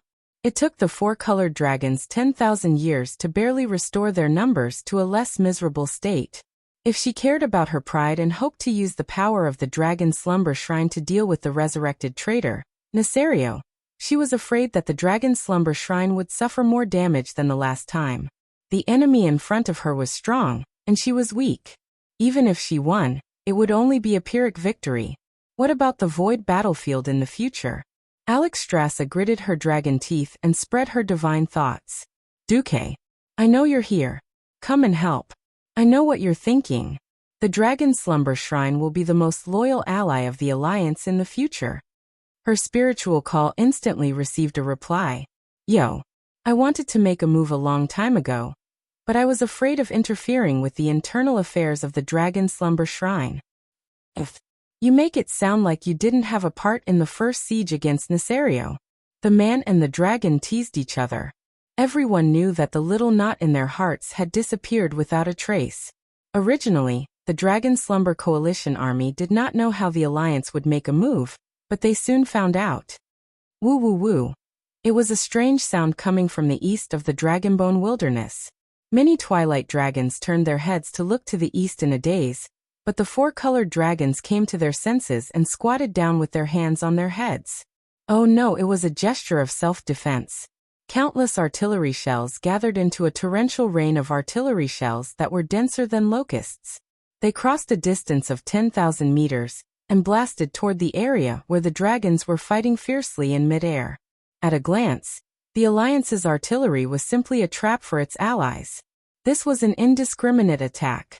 In midair, the four-colored dragons and the twilight dragons were all wrestling with each other, and there was no obvious formation to distinguish.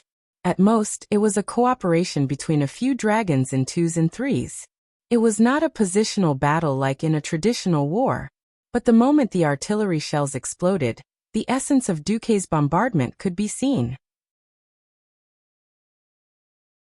All the artillery shells were the classic, Type 3 bullets. This kind of shotgun shot out from a standard barrel would explode when it flew into the air of the battle, forming a large number of fragments.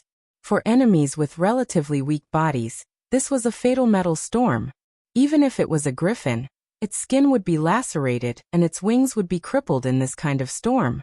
For a giant dragon that was covered in dragon scales and dragon skin that could be said to have thick skin and flesh, and even the dragon's eyes had a layer of extremely hard cornea, the lethality of the shrapnel was almost zero. More importantly, these artillery shells were all specially made for the Holy Light. The Twilight Dragon's Twilight Domain was derived from the classic power of corruption. It was a perfect counter to the Holy Light. This meant that the four-colored dragons were completely fine, while the Twilight Dragons cried out in pain as if they had been splashed with acid. It was like a cooperative game. As long as the option friendly damage was not ticked, you could casually stab your teammates and be fine. It seemed very unscientific, but it happened just like that. This is amazing. Isra could not help but exclaim. What did the Twilight Dragons rely on to become stronger and stronger? Wasn't it that disgusting Twilight Domain? Once the Twilight Domain was suppressed, the four-colored dragons began to gain the upper hand again. In the sky above the Dragon Pine River in the east, a huge fleet was circling the flying fortress Naxxramas. In fact, at the moment, less than half of the fleet fired their cannons. Naxxramas' secondary cannons were firing. In the command room, Tyron's beautiful eyes darted around. Duque, did you expect that Lessia would attack the Red Jade Holy Temple? Beside her, Duque shrugged. How could that be? I only expected that Nessia would choose to attack the dragon eggs of the four-colored dragons.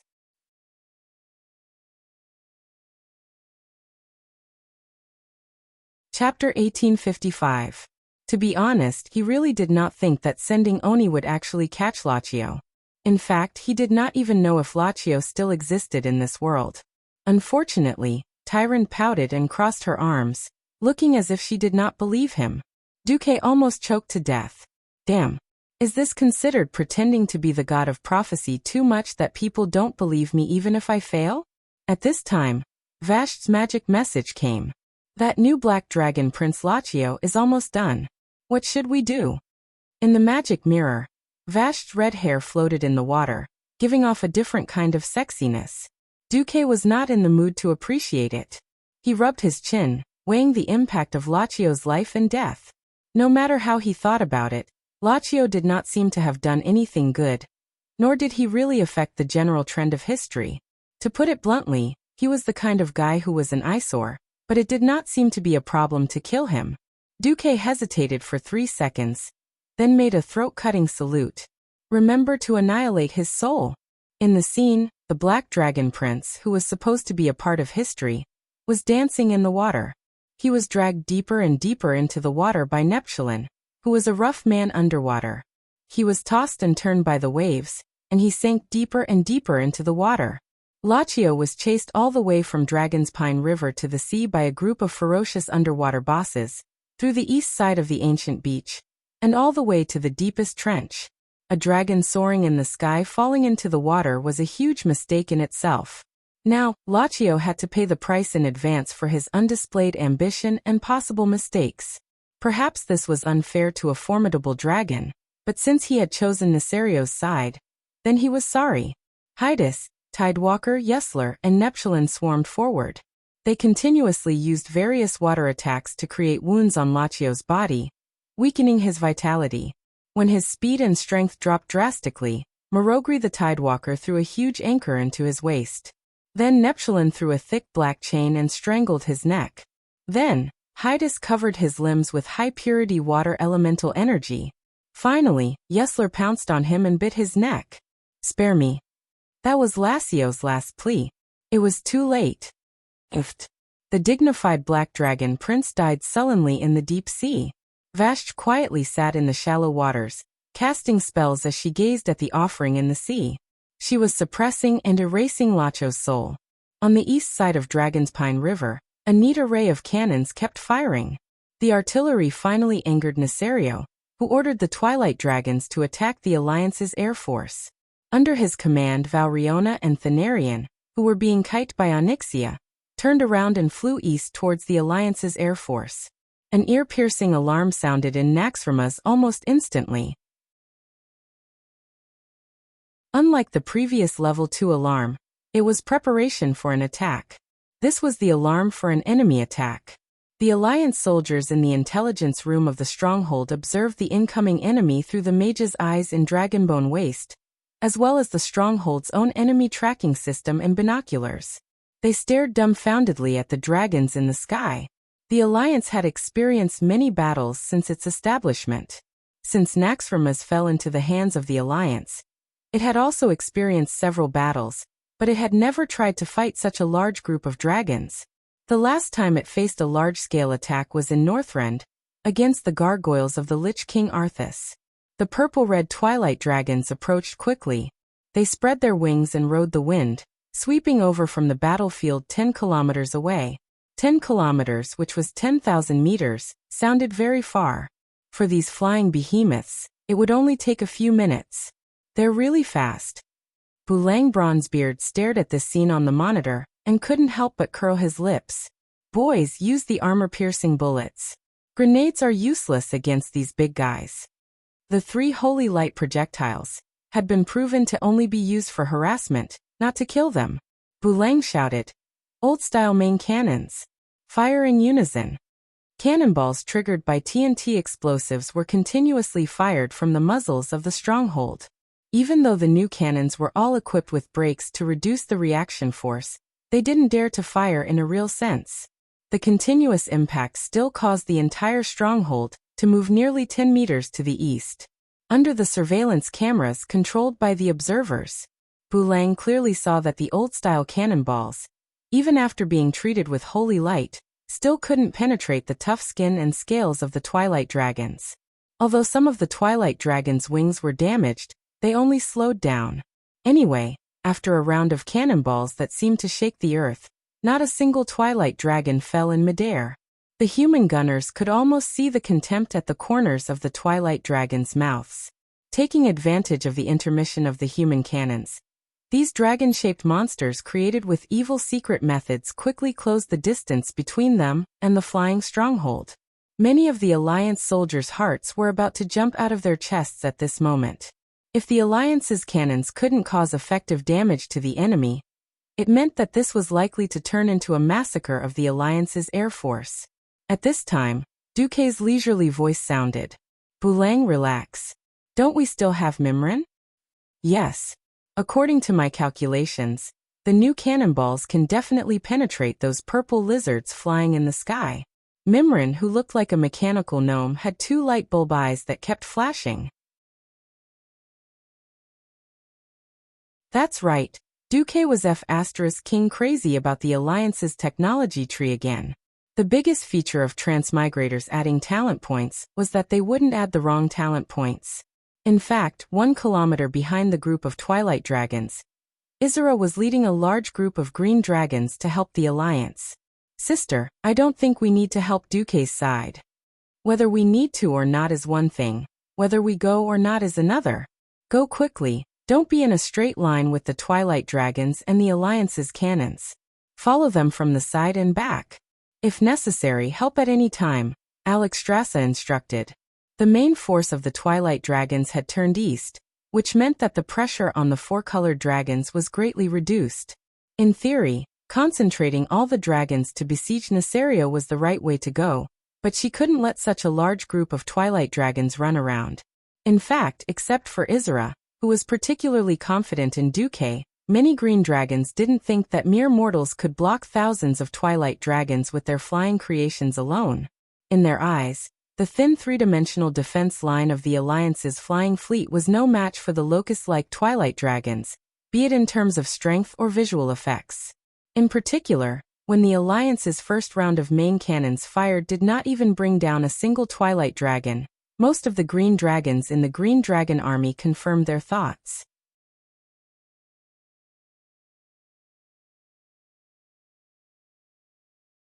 Chapter 1856.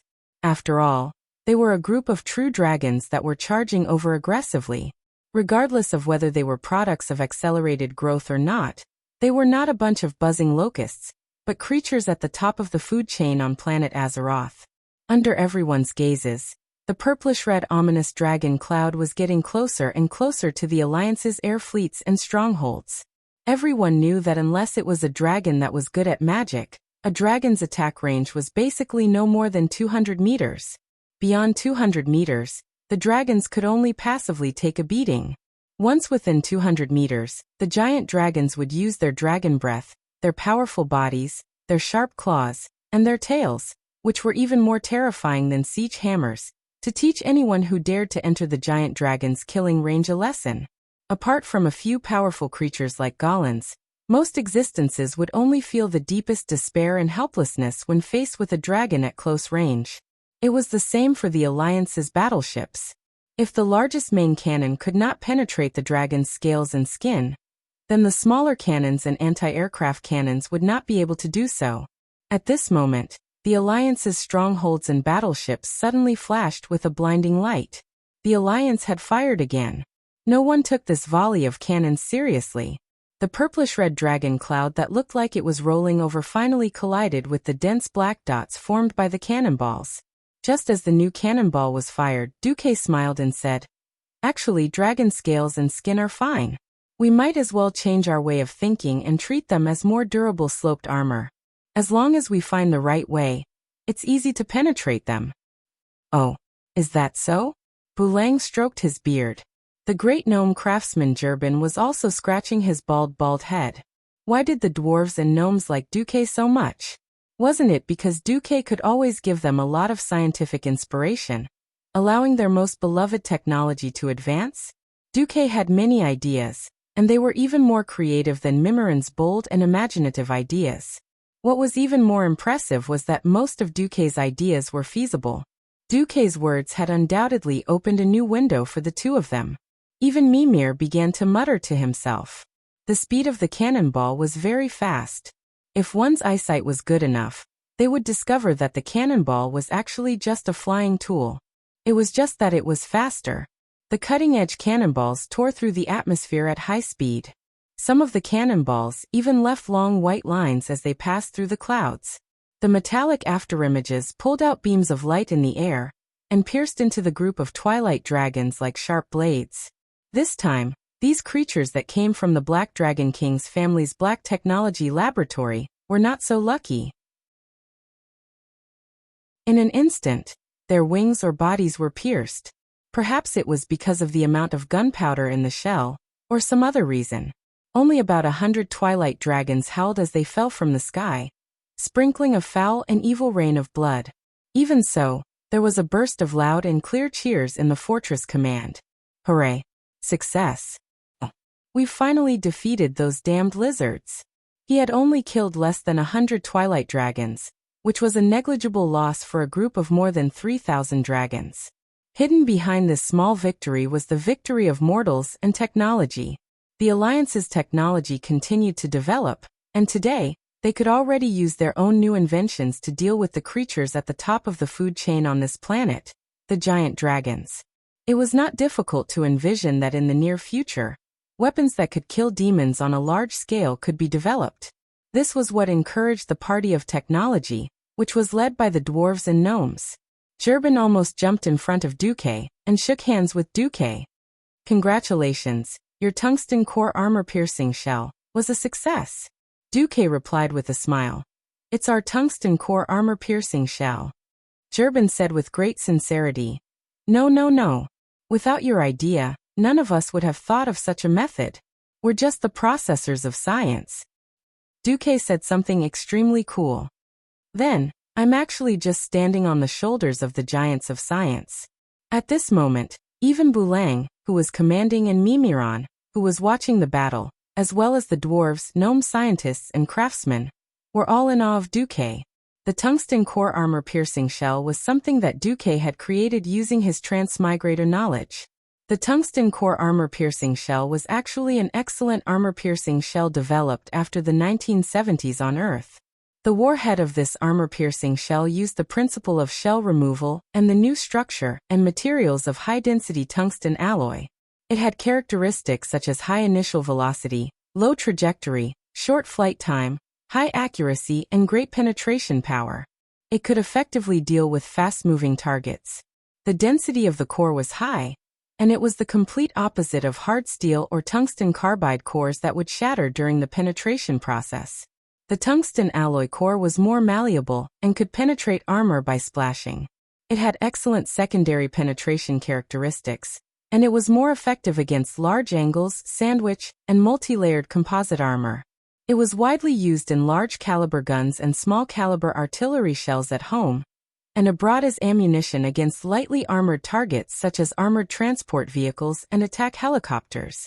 It just so happened that Azeroth had discovered the tungsten, and Duque had conveniently used it.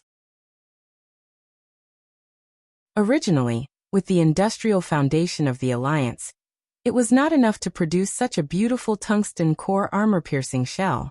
With Mimiron's workshop, this problem was easily solved. However, to avoid provoking the Dragon Slumber Temple, Duque had deliberately ordered the armor-piercing shell to be filled with less gunpowder, and not use additional fragmentation structures. However, Duque had ordered the engraving of some fire elemental runes. Otherwise, this round of bombardment alone would have been enough to teach those stupid twilight dragons a lesson.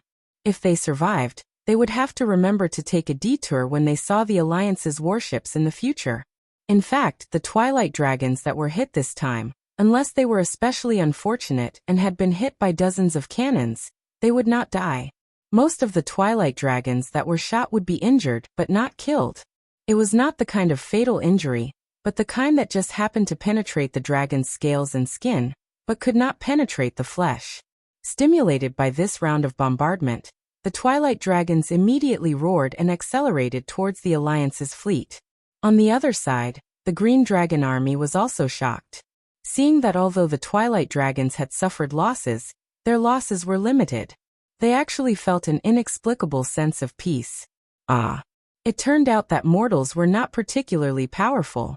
In their hearts, the Green Dragons could not help but acknowledge the strength of the Alliance. Just as the Twilight Dragons flew to within a kilometer of Naxxramas and the flying fleet, the fortress and the large spaceships suddenly opened their hatches one by one, revealing the real killer move inside. The entire airspace suddenly flashed with an incomparably dazzling fire.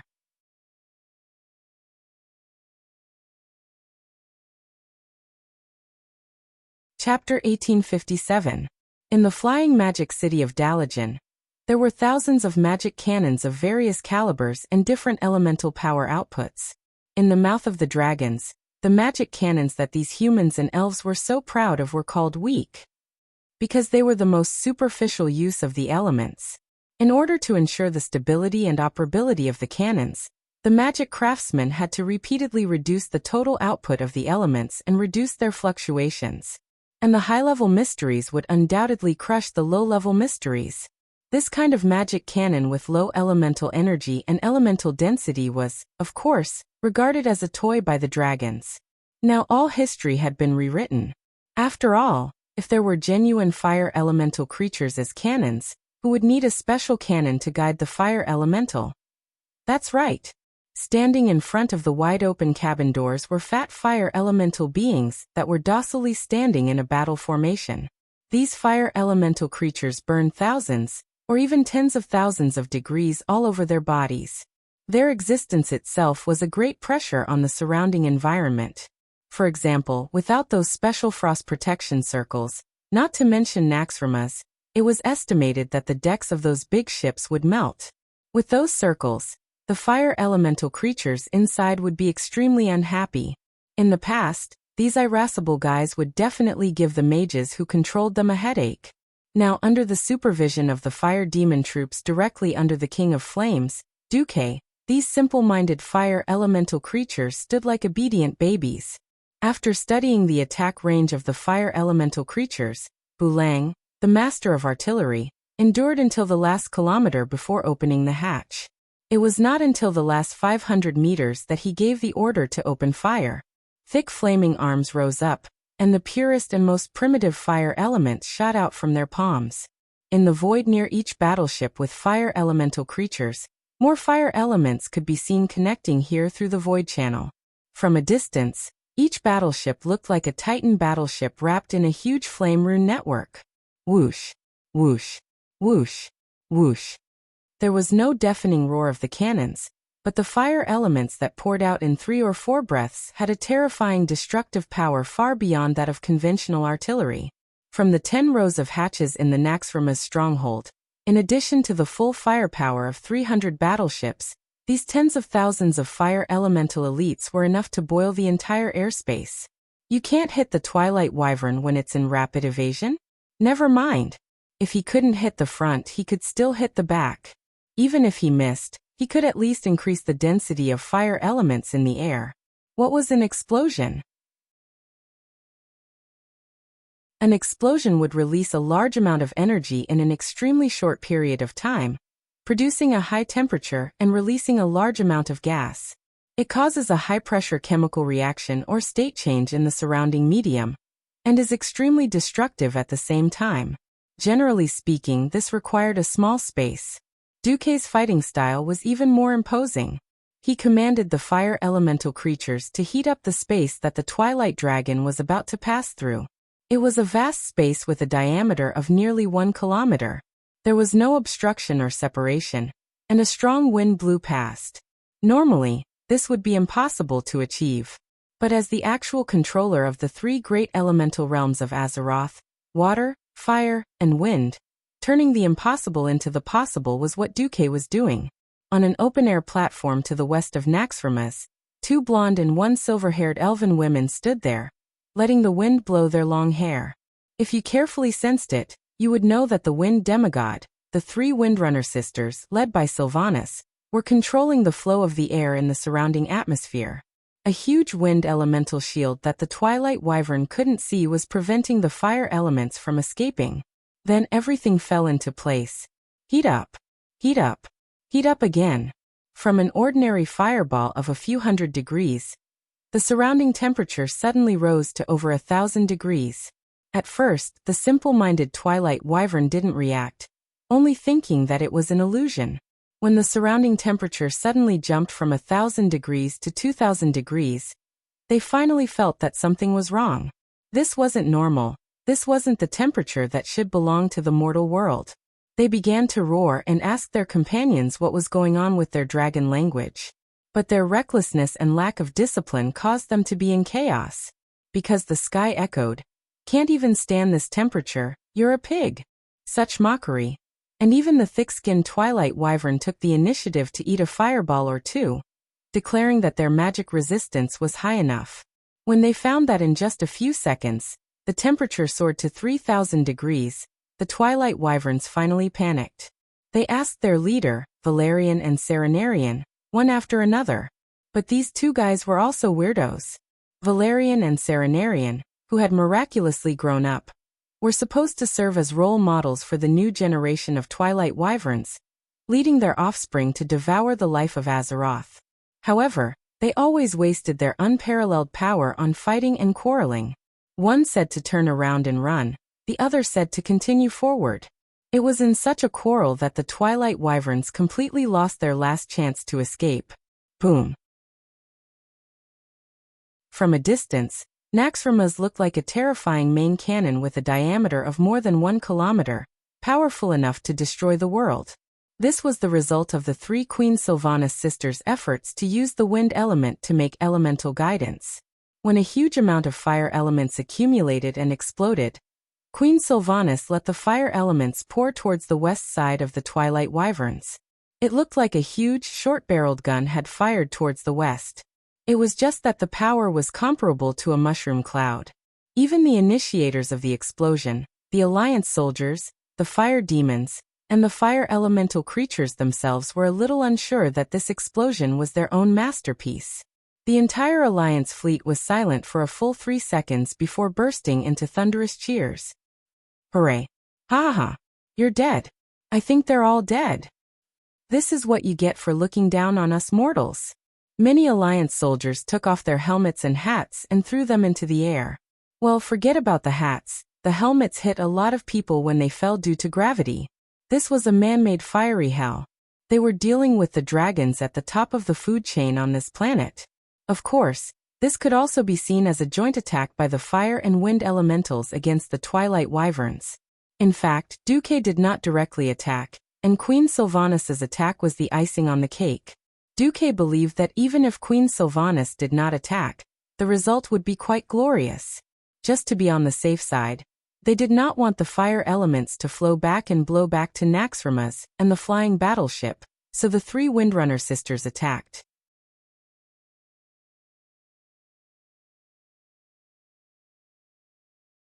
Chapter 1858. The result of the battle was glorious. This attack, which could be described as strangling or incinerating, lasted for a full 10 breaths in the air.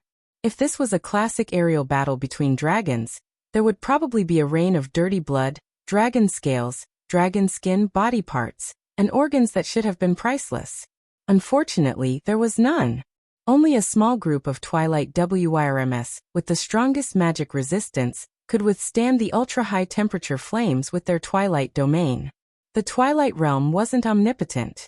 When the energy transmitted exceeded the limit of what one could withstand, an even more exaggerated explosion would occur. From start to finish, the energy burst out from every organ of the Twilight Dragon that could store energy, forming a larger second explosion. It looked more like a chain explosion. The lucky ones were directly swallowed by the fire elements and turned into burnt chickens, falling from the sky. The unlucky bastard had unluckily activated the Twilight domain in time, and absorbed too much energy. As a result, he had been blown up and died without a complete corpse. Everyone who witnessed this scene was stunned, be it the Alliance who led the battle or the Green Dragon army who were just bystanders. The dazzling flames didn't last long, and the death realm of fire quickly dissipated after losing its support. The Twilight Dragon was still wandering in the air like a wandering ghost, not knowing what to do. Now there were only 3 to 5 of them left. The charcoal-like Variona and Serenarian were completely stunned. After coming back to their senses, they continued to fight among themselves. It's all your fault. I said that we wouldn't have to die if we retreated. It's all your fault. We should have just charged forward. The 2 Twilight Dragon leaders were like idiots trying to drag each other down. They didn't realize that the Green Dragon army had split up behind them. The main force had already started to fly back, but Isra and a few ancient green dragons started to climb rapidly and dive down. Oh, what a perfect timing. Isra glanced at the black figure that was diving down from the northeast at about the same height as her.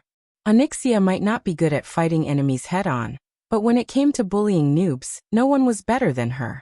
When Variona and Serenarian abandoned her and stopped chasing, she didn't pursue them. Instead, she followed Duque's theory of aerial combat and pursued height. Diving down from a high place was always easier than climbing up from a low place, and it was also more powerful.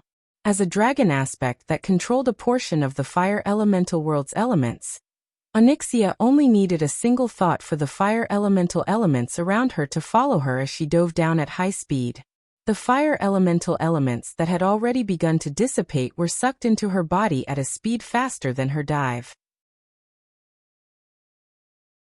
Her true form was that of a black dragon.